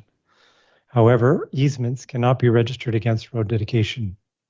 And this is because road dedication has no title associated with it. To address this, Section 3511 of the Community Charter permits a municipality by way of council resolution to raise title of road dedication. So the first request from the ownership group is that council resolve to raise title to the affected portions of Joyce Avenue and Tofino Street. And those areas of road dedication affected are shown on the screen.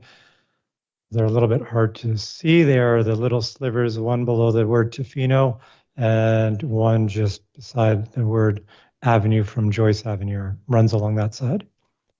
They represent an area of 20.7 meters squared on Joyce Avenue and 21.8 meters squared on Tofino Street. If council is agreeable, the Land Title Office would issue indefeasible titles for these lands endorsed with the legal notation for road purposes only. The city would maintain ownership of these newly created parcels, but this process would permit easements to be legally registered against the newly raised titles. The second request from the ownership group is that council grant the associated volumetric easements that will house the aerial encroachments. Shown on the screen is the associated explanatory plan provided by Polaris that illustrates the proposed volumetric easements. The first over Tofino Street measures 248.2 meters cubed, and the second over Joyce Avenue measures 232.1 meters cubed. Neither of these volumetric easements touch the ground plane, and neither should have much impact on the use of the land below. Polaris also prepared a sketch plan that included images of both building facades where there are encroachments. The red vertical line on the images on the screen represent the approximate location of the property line, keeping in mind that it is only approximate. Areas beyond the red line represent those that are encroaching onto city lands. Each diagram also includes where the proposed easements will sit in terms of height above the ground plane. And it's very hard to read there, but one of them, the smallest measurement would be 2.5 meters. On the other one, it's a measurement of 5.2 meters. And I just want to highlight that the easements would not be inclusive, meaning the city would still have the ability to use those lands. And so even though that 2.5 meters isn't that much above head height, it represents where the canopies are plus a buffer of 0.5 meter so that there's ability to get in and work around them. To support council's consideration of this request and the ongoing management associated with these easements, if granted, an easement agreement and Section 219 covenant was prepared. According to legal counsel working on behalf of the city, these documents are relatively standard. Additional language and a requirement for the ownership group to enter into a Section 219 covenant in favor of the city have been included in the agreement to capture the recommendations provided to the city by its insurance provider. And these are largely to do with who's going to maintain the lands below for things like the removal of snow, etc.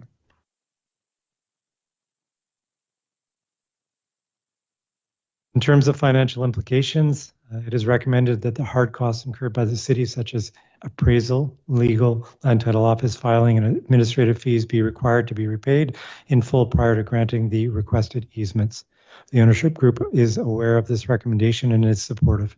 In terms of communication and engagement, a notice of land disposition has been issued in keeping with requirements outlined in the community charter, and no further engagement is required by legislation. That completes my presentation. And as I said, Mr. English is here with us tonight and would be more than happy, I'm sure, to answer any questions you have of him, as would I. Questions from council. Councillor Isaacson? Thank you. I'm just through the chair to Director Gao. In the normal course of development permits and building inspections, et cetera, is there a time when this sort of encroachment might be expected to be like caught or tried to be avoided in the future? Is there anything that we can learn from this to support good development in the future? Yeah, through the chair to Councillor Isaacson, tremendous amount of learning on this particular file. And keep in mind the Strata Property Act actually has changed over the last number of years, is what I understand, to require this type of registration. But the learning, I think, and I included the development permit application as an attachment to the report. I went through those drawings. I went through the report that was written by myself 9 years ago. That was fun. And it was very hard to see the encroachment that was the projection, if you will. It's not as unclear when reviewing the building permit drawings. And so I think it's somewhere in that process where communication between myself and the chief building inspector to ensure that an encroachment is being identified at that time. Now that said, and as I alluded to in the report, we do have other encroachments in this community. In fact, our development permit guidelines request that property owners provide rain protection over city sidewalks. So we've got a bit of a tension there. It's only with the Strata Property Act that creates this, like I say, this learning. And what was interesting to find out was that this is pretty par for the course. When I went to our legal counsel and said, please review the agreement we received from legal counsel acting on behalf of the ownership group, they went, oh yeah, we got one here. Here's a template, because they're dealing with this regularly in other communities. Again, from staff's perspective, it's not seen as a tremendous impact to the use of the city land. And it's something that we would take away, and we won't get caught by this one again, if that is helpful. Yeah.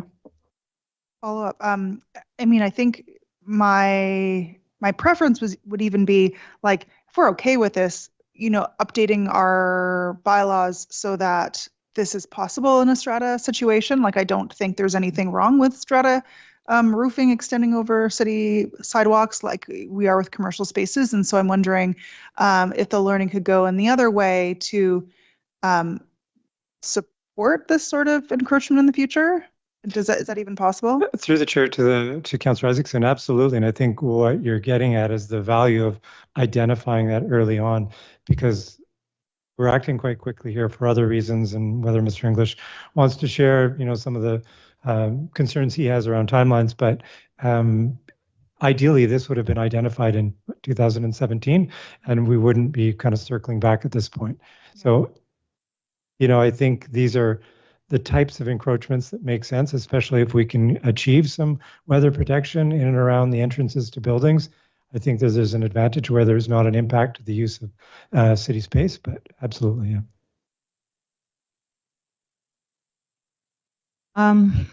So the actual encroachment, does it reach the sidewalk, or is it, does the city need that land? Should we not try to sell it instead and then not have to do all this? Through the chair, so to the acting mayor, if you recall, we have gone through a raising title and closing road process recently, and that's a much more cumbersome process. In this case, we're not closing the road. We are, the title will remain in the city's name. That could be one option. It's a far more challenging option. In this case, it's not simpler. It's definitely not simpler. It requires a lot more time, and staff time as well. But in terms of your first question, the encroachment or the easement would come down to, in this case, like I highlighted on these images, one being the bottom of the easement, the volumetric easement would be 2.5 meters above existing sidewalk currently, and that's measured at the lowest point that roof would be above the sidewalk, because the sidewalk is sloping away from that. So it's only going to get bigger down towards the highway. On the other side, it's measured from what is the high point, but at 5.2 meters. And so it's going to be quite a ways. Tofino does slope up, but nothing that's going to impact anybody's use of the space underneath. Okay, thank you. Any other, Councillor Palm, sorry, not Jim Palm, Councillor Palm. Sure. So I'm happy that we have a resolution before us, and it probably took quite a bit of work, and I really greatly appreciate that. My only question is, does the English group have any comments that they'd like to make here tonight? The English group. Yeah, the people online will not be able to hear you unless you speak right into the mic. Mr. English. Thanks, Councillor Palm. A couple of comments, one from the staff, especially Jason and his staff. We're trying to get this building finished as soon as possible, and because of the break that well-deserved break the council's going to have, we pushed hard to get this today.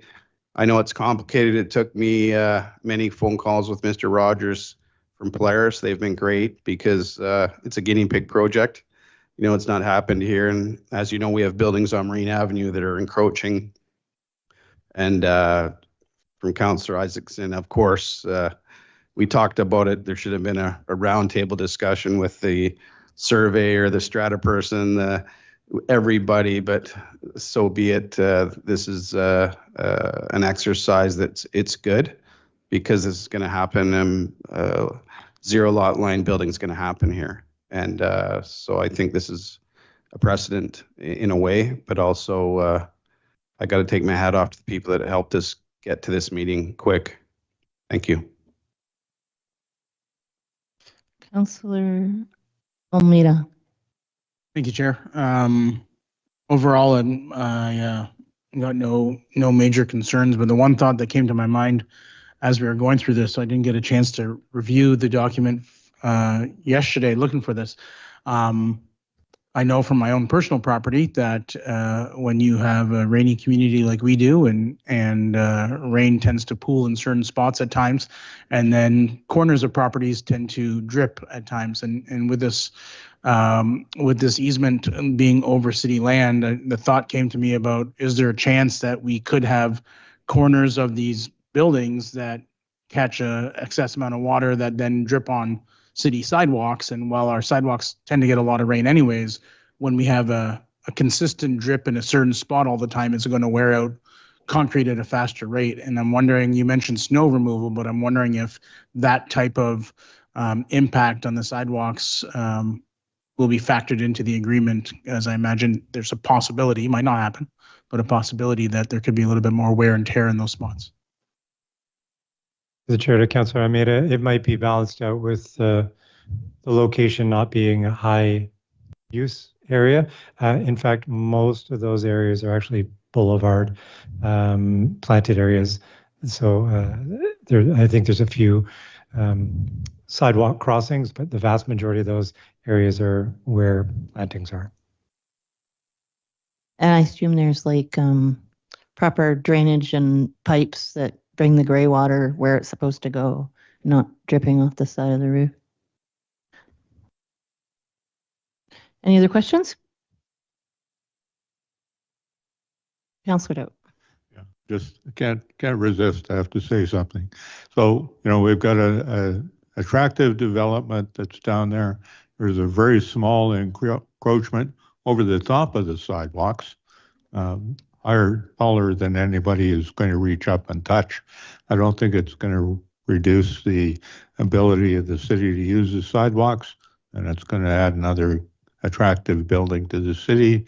And this just shows the work, I think, of a whole bunch of people to try to get the right legal solution so that everybody's happy at the end of the day, and the property owners who have strata title can have a good title and be comfortable in it. So I congratulate everybody on coming to a good solution, and hopefully we can do that again where we need to.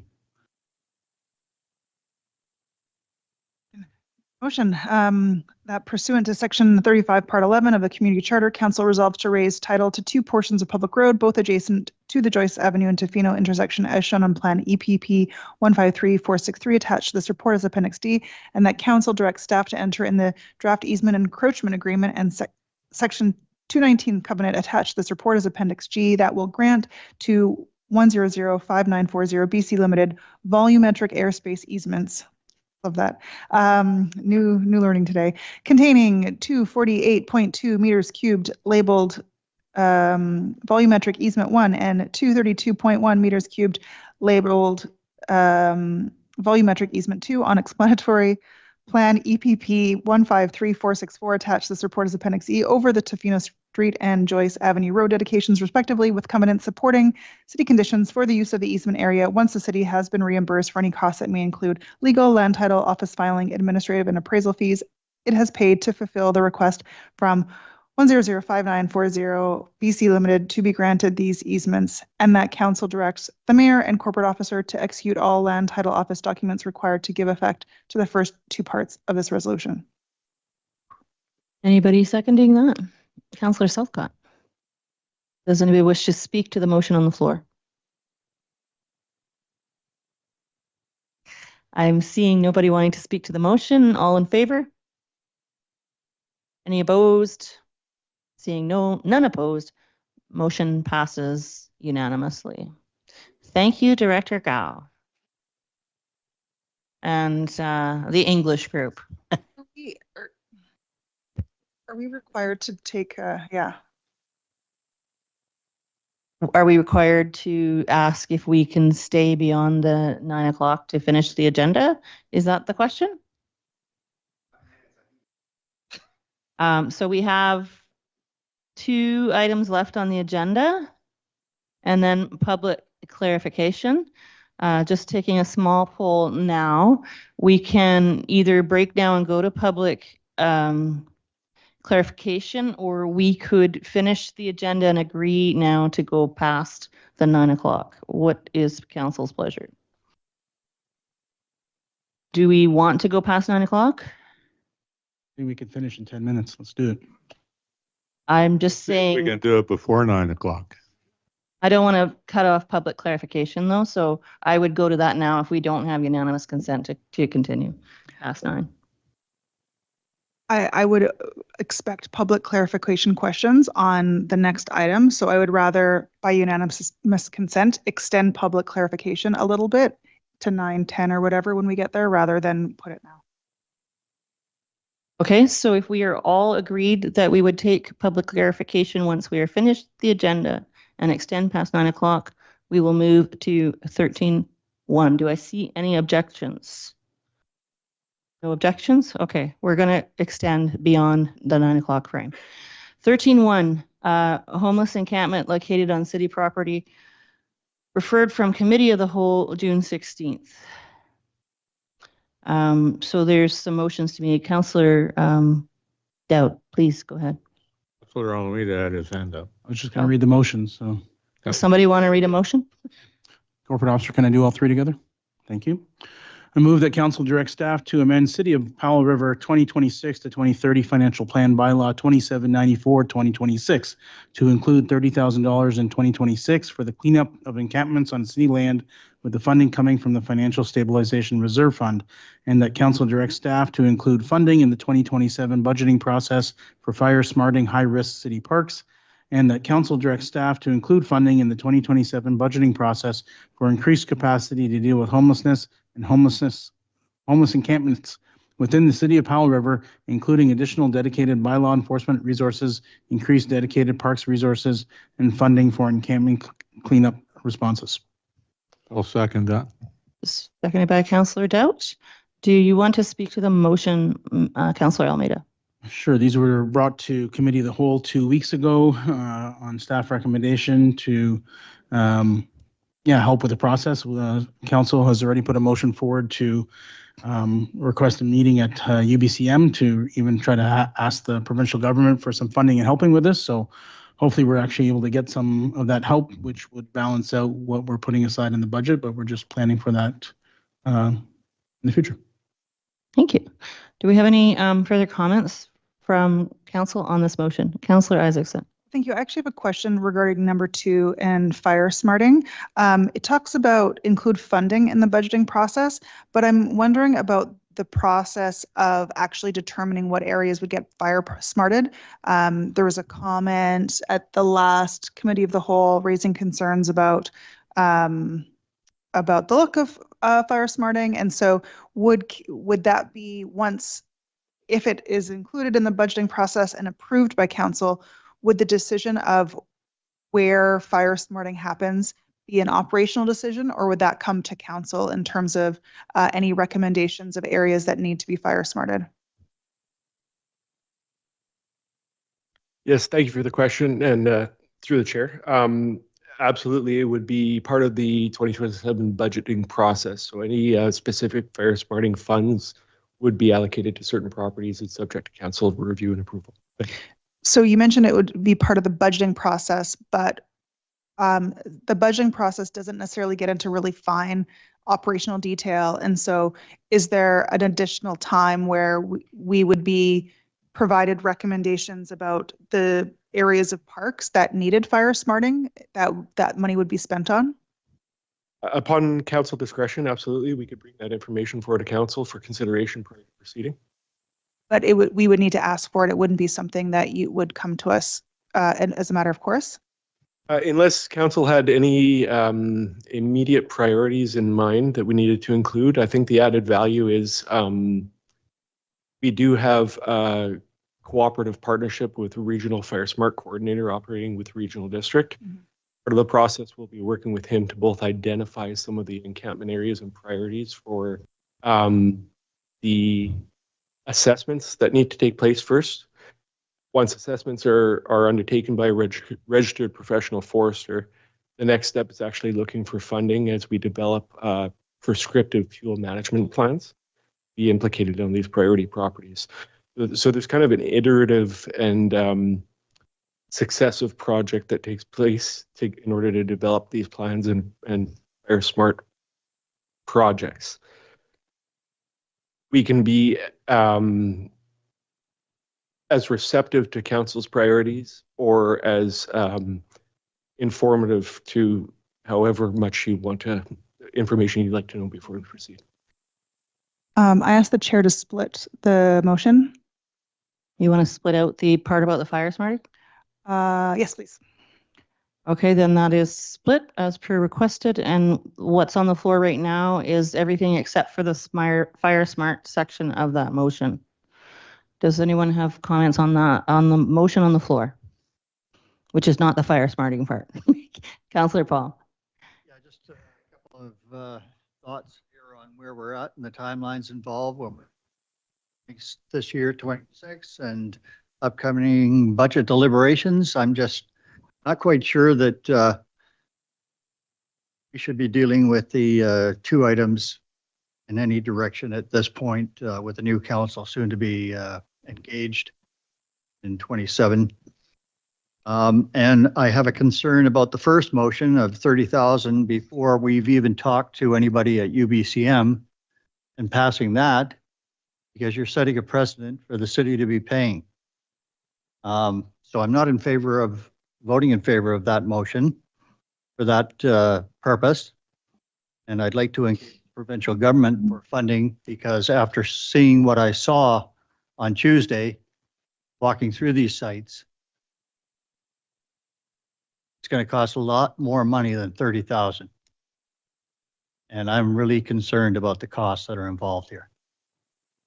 So I would delay this motion at this time and let the new council deal with it, since we voted on Tuesday to postpone any identification of any encampments in the city of Powell River.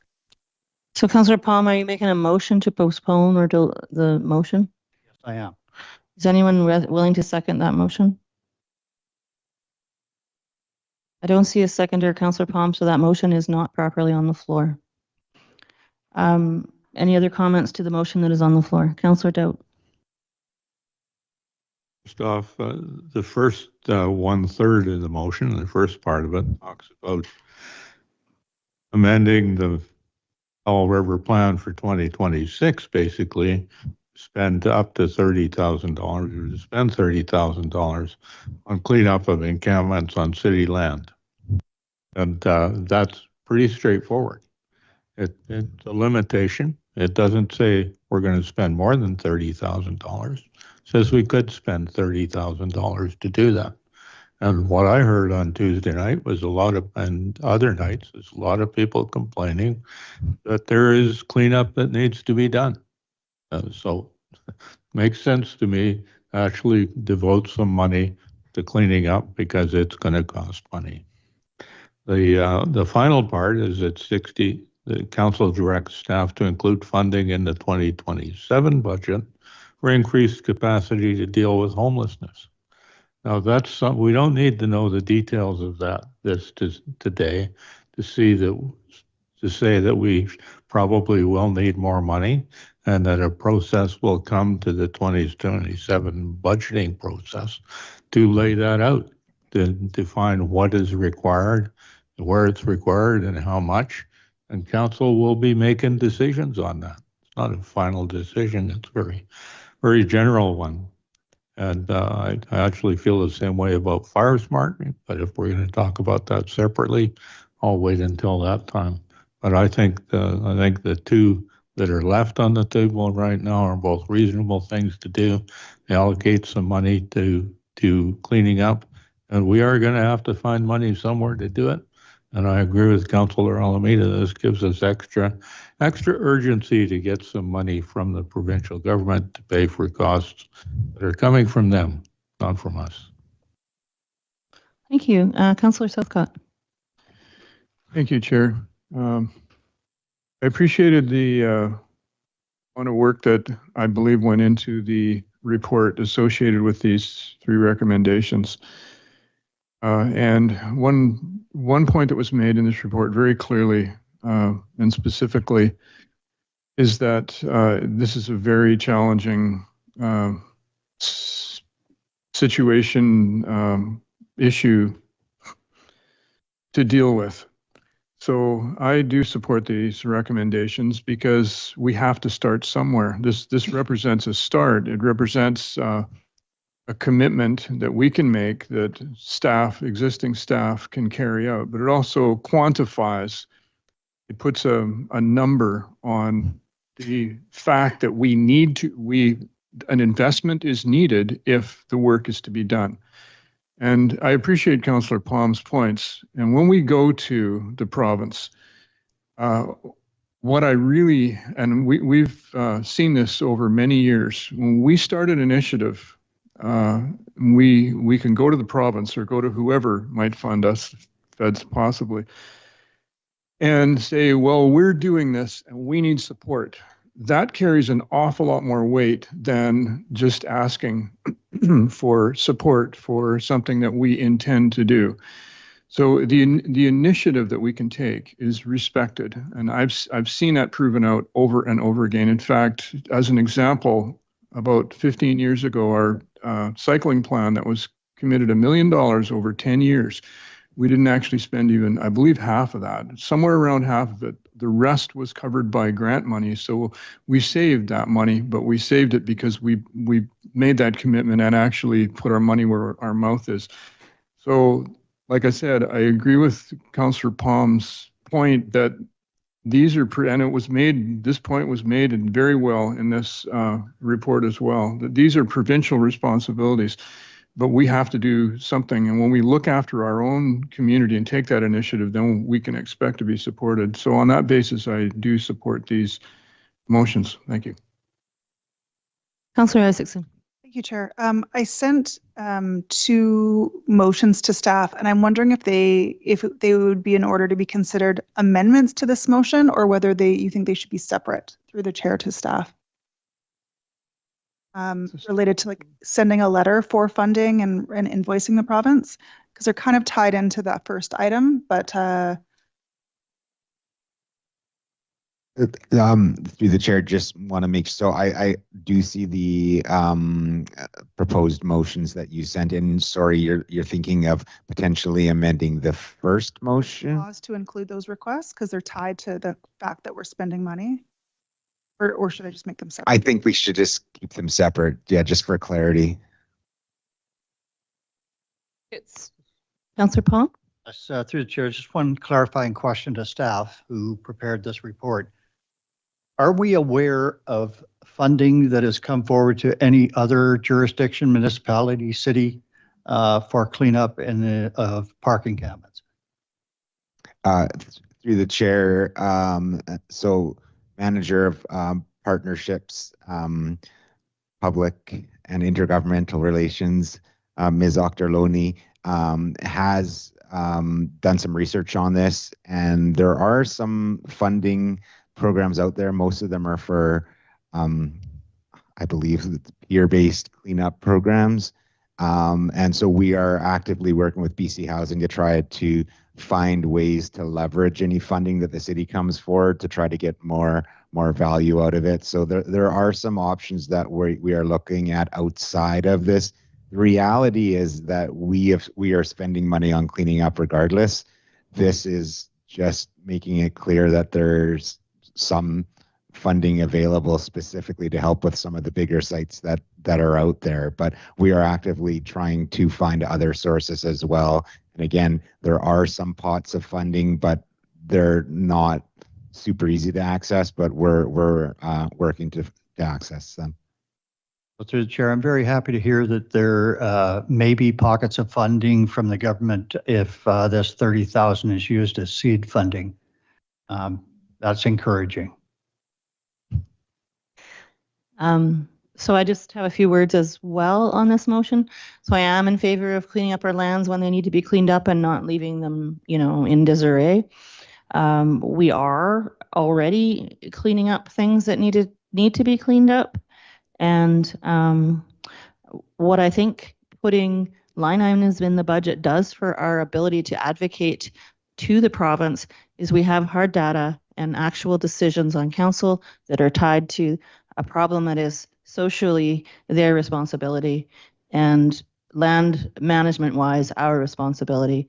And so we can use the data that we have from decisions like this and line items in future budgets around this matter to have hard data to use in advocating to the province to try and get support for this type of thing in applications for grants, or even if we want to come up with a way to bill the province. I don't think they'll pay the bill, but you know, that's a good statement to make too, and it's coming up.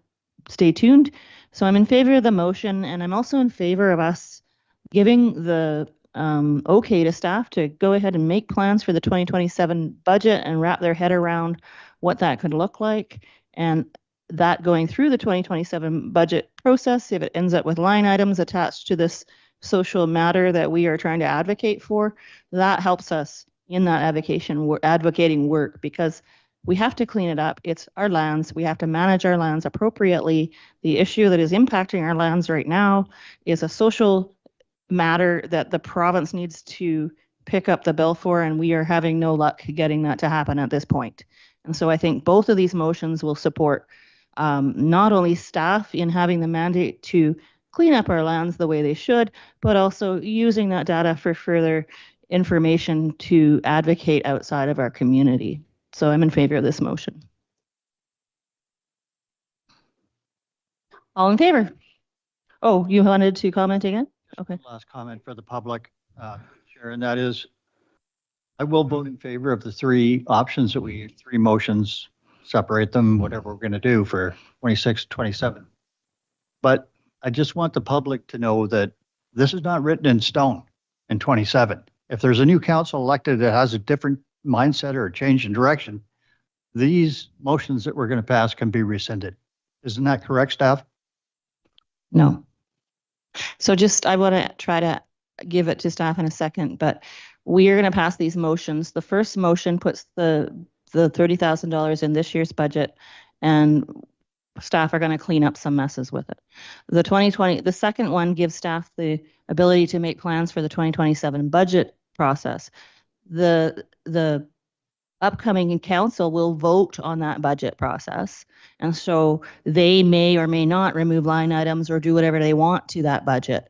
But the work that goes to making the plans to put into that budget, we are currently authorizing staff to go ahead and do that. CAO, is that correct? Okay, so does that answer your question? Just wanted the public to know that's the process, yes. Thank you. So I would call the question, and the motion is on the floor, is written on the screen, and we've split out the Fire Smart part, so it's just for the two sections that are currently on the floor. All in favor? Any opposed? Seeing none opposed, that motion passes unanimously. We now have the third split out section about the Fire Smart on the floor. And so if we would have someone speak to, if anybody wishes to speak to that motion, go ahead. Well, who wishes? You, Councillor Isaacson. I'd like to propose an amendment to this motion. And so at the end, include funding in the 2027 budgeting process for fire smarting high-risk city parks, and that staff return to council with specific fire smarting areas before operationalizing the fire smarting plan.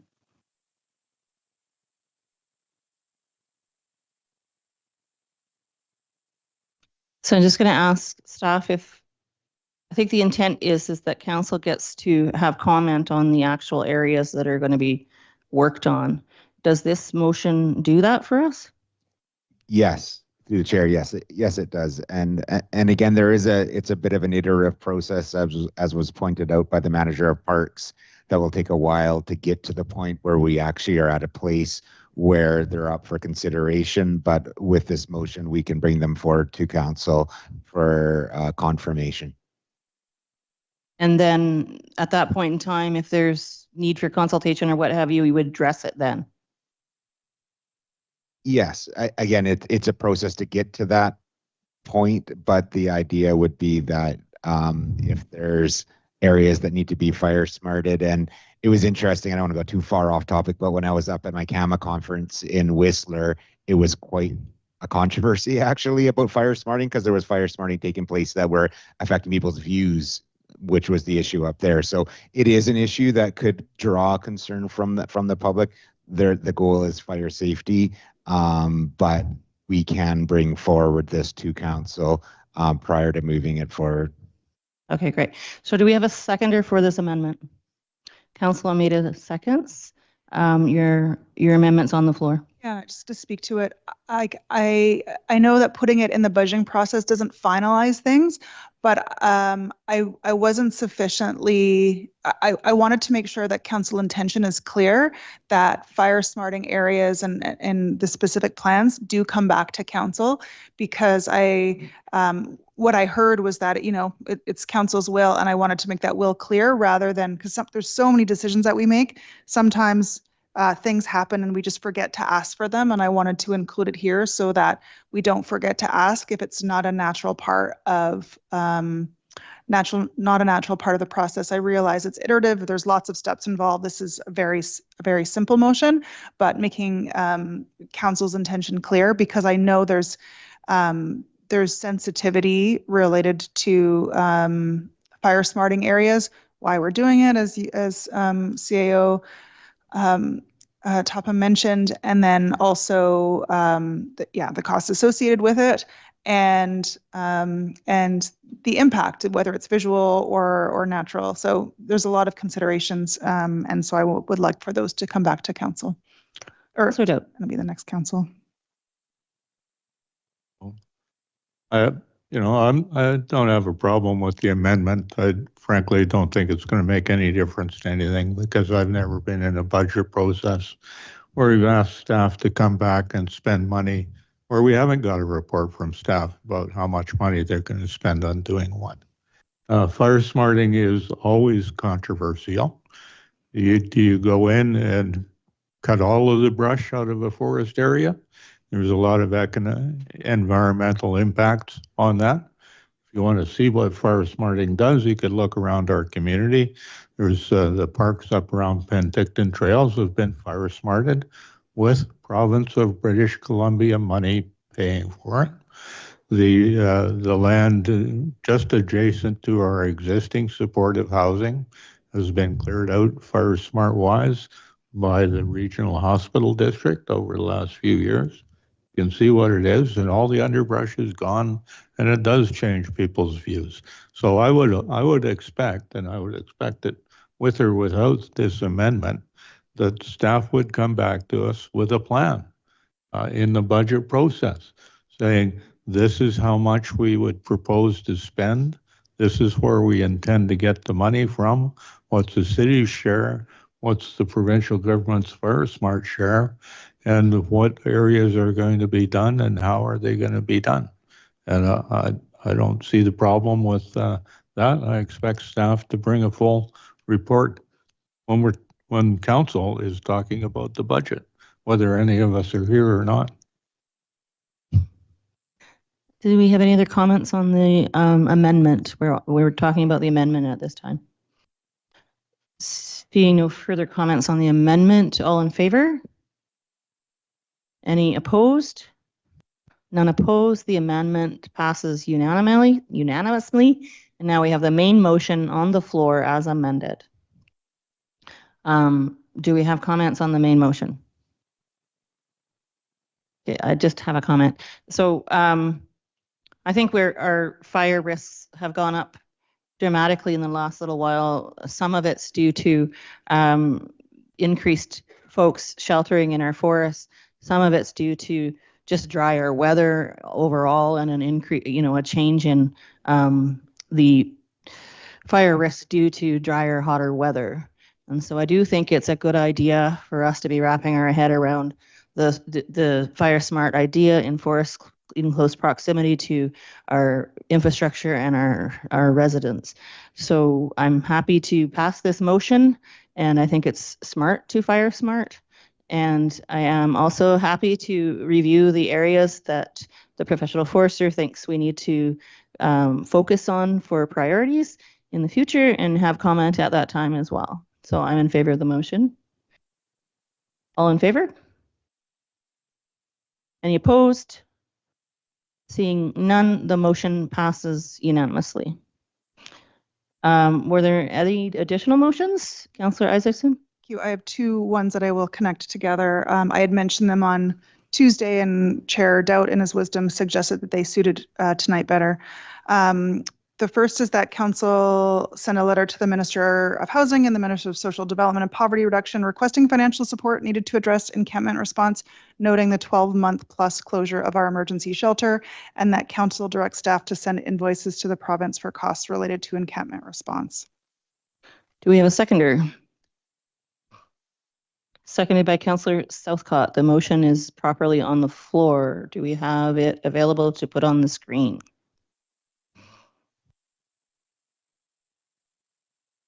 Much appreciated. Thank you.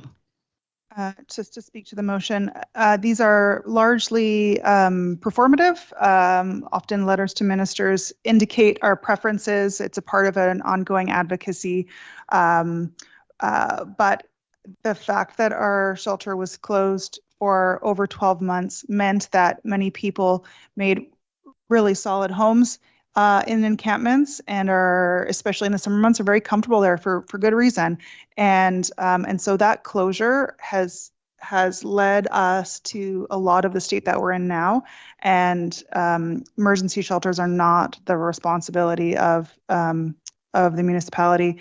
Also sending invoices to the province for costs related to encampment responses, also cheeky and performative, but has happened in other communities. And I believe Victoria does, not specific to encampments, but for other things as well. And it indicates our frustration and the fact that while it is not our fault, it is, I believe, our responsibility to address issues in our community, and it's unfair to be burdened with the costs associated with it. Thank you. Do we have any other comments on the motion on the floor? Anyone? Okay. Call the question. All in favor of the motion on the floor? Anybody opposed to the motion on the floor? None opposed. The motion passes unanimously. And are we done with motions for this topic? All right. We can now. What is my thing doing here? There we go.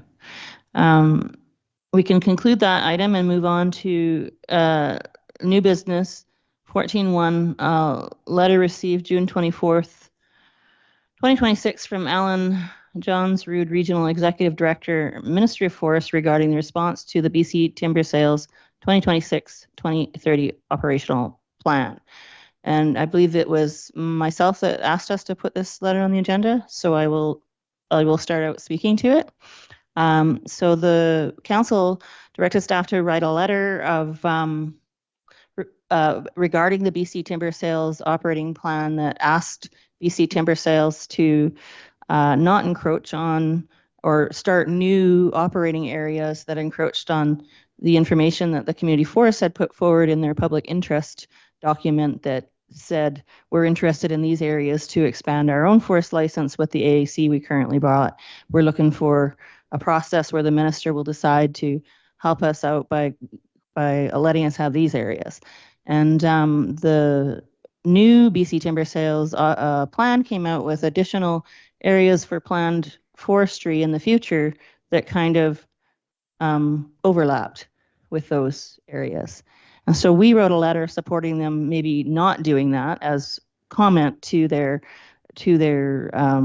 public comment period around their operating plan. And what happened was they wrote a letter back, not to us, but to the community forest, and it's attached in the agenda. did not see it to us. We weren't even aware they had written a response.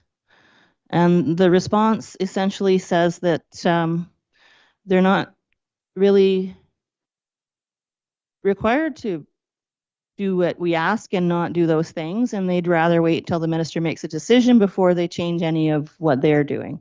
So I wanted to hopefully ask council to support sending another letter to, first of all, ask the Ministry of Forests, BC Timber Sales, to write responses to us when we write them a letter. I mean, they go on to say how they appreciate the city's engagement, and yet they didn't actually engage us in responding to us directly. So I wanted to comment on that was probably inappropriate and not really appreciated, and it resulted in a month delay from us getting that response. We didn't get it till, I don't know, last week. And I also wanted to reiterate that even though it is not mandatory for them to consider the upcoming decision of the minister around the community forest, we would really, really appreciate it if they considered our community concerns in that regard. And so I'm asking council whether we should make a motion to respond to this letter. Councillor Southcott. Thank you, Chair. I have very similar thoughts. On page 2 of this letter, the first line, words in the first line are the role of BCTS in Powell River community, and then it goes on to itemize a whole bunch of things that BCTS presumes to do in this community.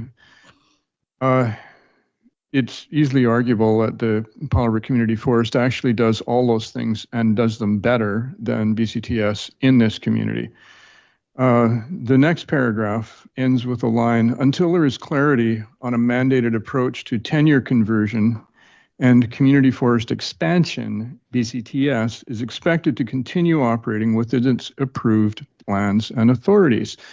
After reading that 2 or 3 times, I realized that I can understand that to mean that BCTS, and I would like to presume that they are having consideration for the fact that the community forest provides for this community in a way that not directly, but very definitely indirectly compensates for the fact that this community lost a lot of revenue from a major taxpayer or is in the process of that due to the closure of the permanent curtailment of the mill 2.5 years ago. So and I would really like, as I said, like to presume that BCTS considers that, although it is not explicitly put in this letter. I support your intention, Chair, to ask staff to write to the ministry to ask the ministry to specifically update or direct BCTS so that the tenure conversion and community forest expansion can be addressed directly, and BCTS doesn't feel obliged to follow the existing policy that seems to have them wanting to impose into our area that then has resulted in this conflict with the community forests intentions, which are highly, as I see it, and anybody can, to the benefit of this community. So I'm hearing you suggest we write 2 letters then, one a response to BCTS and one a letter to the Minister of Forests in regard to their point around getting direction from the minister. Is that what I heard you say? No. No, I would okay. like us to write a letter to the Minister of Forests, because I believe that the authority to change policy is in the hands of the Minister of Forests, and that BCTS would take that direction, which would give what the community forest is looking for to follow out its plans here. That's what I would really, so it's pretty much what you're aiming at, but directed to the minister and not to BCTS, because they're the agency that's carrying out the work. Ministry is the agency that actually that writes policy or changes policy. And it doesn't seem like a very big policy that needs to be changed, but it definitely does need to be changed. But thank you. Okay, so your suggestion is we write one letter to the Minister of Forest in response to the letter from BCTS. Okay. Councillor Dowd. Do we have a motion on the floor? No, we were discussing the letter and deciding. The 9:10, and we might have a better chance of moving through this if someone made a motion and we would know what we were talking about. Yeah, we were doing a round of comments to figure out what motion we might put on the floor.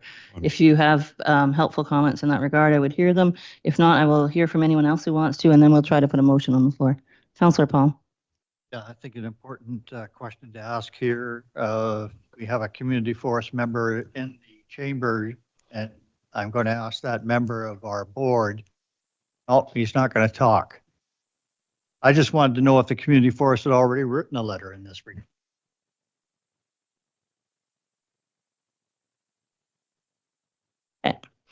So,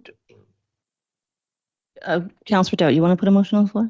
Yeah, I just another random opinion, but I think if we're going to get into a discussion with BC Timber Sales and the ministry about the community forest, we should, if we do anything, do it in consultation with the community forest. Because I believe this all started out with a simple letter from the city saying we supported the community forests applications, change some tenures, and to get access to more timber rights. I think if we're going to do anything, we should do it in consultation with the community forest rather than setting up the city of Powell River, having an argument with BC Timber Sales and with the ministry and leaving the community forest out of it. So I think we'd be better to do something like strike up a partnership with the community forest to talk about how to respond to this letter. Councillor Southcott, are you going to make a motion? I'd like to make a motion. Oh, go ahead, Staff. Thanks to the chair. From what I understand, the QRD board has looked at this already, and they've passed a motion to send a letter to the ministry in conjunction with the Powell River Community Forest and the city. I think their exact motion was to object to the correspondence received dated June 15, 2026 from Stacy Gold in regards to this. So there is a motion already from the Cathett Regional District to work with the Powell River Community Forest and the city on this motion. So if a similar motion was made this evening to align with that, I think it might tie it all together nicely and allow us to work with the Powell River Community Forest and get the motion out. You were just stealing my thunder there, CAO. Councillor Southcott. I'd like to make that motion. We were aware that that's the motion we need to make already because we came from the QRD. I'll second the motion. Thank you. We've got a motion on the floor that is very similar to the QRD motion as pointed out by our CAO. Could we put that up on the screen?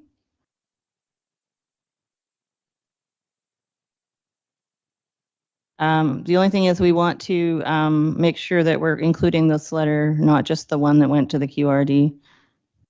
So we need to, I think, amend it to include this letter to Greg Hemphill of May 26th from Alan Johns Rood.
I think it's good. We know who Greg Hempel is, but he's the president of the Powell River Committee for us. So I like that motion the way it is. Is that how you would like to have it, Councillor Southcott? Oh, Greg Hempel disappeared.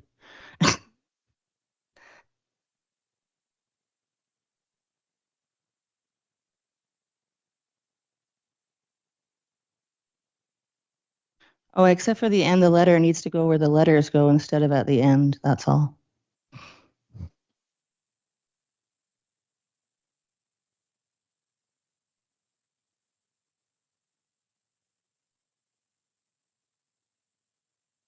Perfect.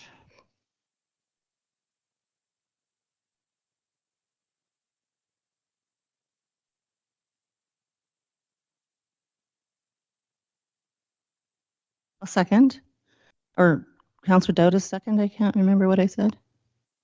Beautiful. Are we happy with the motion on the floor, Council? There's an errant and after Hemphill. Okay. We're still working on it, I guess.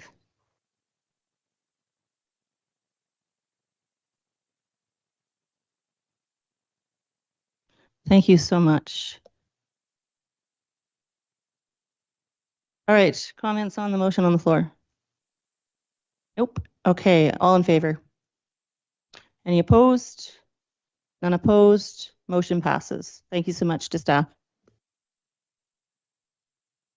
And we have public clarification. Anybody who wishes to ask questions of things on the agenda can do so after I ask our press first. Paul, do you have anything? Mr. Galinsky, my apologies.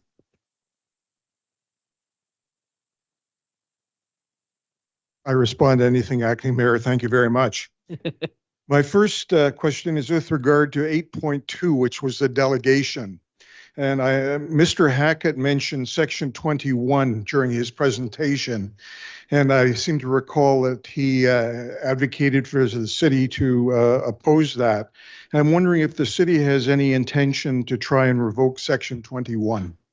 We currently do not have any motions that support that from council. I thank you for your response. With regard to 13.1, which is the homeless encampments located on city property, the third part was that council directs staff to include funding in the 2027 budgeting process for increased capacity to deal with homelessness and homeless encampments within the city of Powell River, including additional dedicated bylaw enforcement resources, increased dedicated parks resources, and funding for encampment cleanup responses. And so I'm wondering how staff would go about doing this in preparation for the 2027 budget. What kind of processes would be put in place to come up with a figure for the forthcoming budgetary process? Staff? Very early in the process, of course, because just got confirmation this evening, but it would just be built into the budgeting process as a priority, and we would look at assigning costs and values and see how it fits in, and then bring it to council for review. I thank the CAO for the response. Thanks for your patience, Acting Mayor. Thank you. Thank you, Mr. Galinsky. Is there anyone else present in the room who would like to ask public clarifying questions? Please introduce yourself. Good evening, Council. My name is Roger Whitaker, citizen of Powell River. A couple of questions. The so-called silent period that's coming up, does that prohibit this council from raising Section 21 to the provincial government while they're at UBCM? Staff? I don't think so, but staff? It does not, no. Okay. The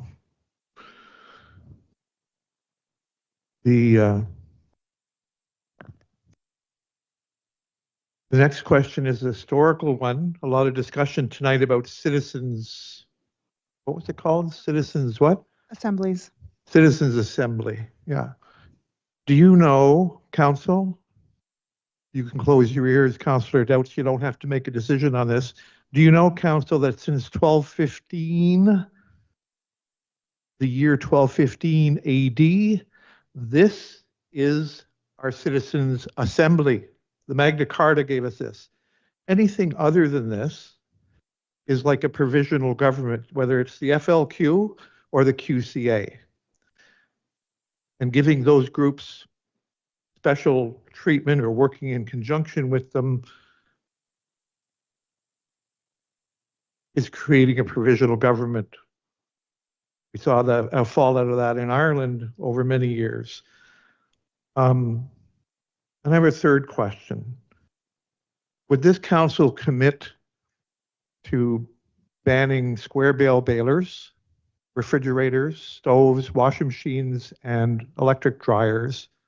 Square bale balers have destroyed the agricultural community by ruining hay coiling and, in fact, transferring it into the grass community, the straw after grain harvest. We used to get together and have thrashing.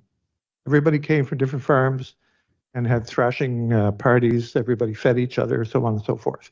So I suggest that maybe if council is going to start banning data centers, they should look at banning refrigerators, stoves, electric washers and dryers, and square bale balers.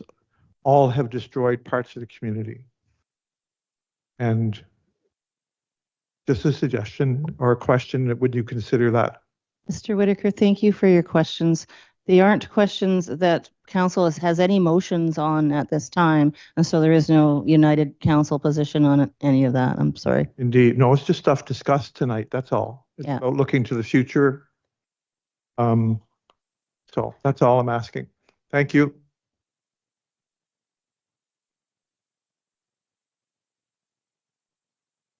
Do we have any questions online? Anybody else present who would like public clarification question? Are you coming, Kathy, or just putting your purse on? Okay. All right. I'm going to consider us done.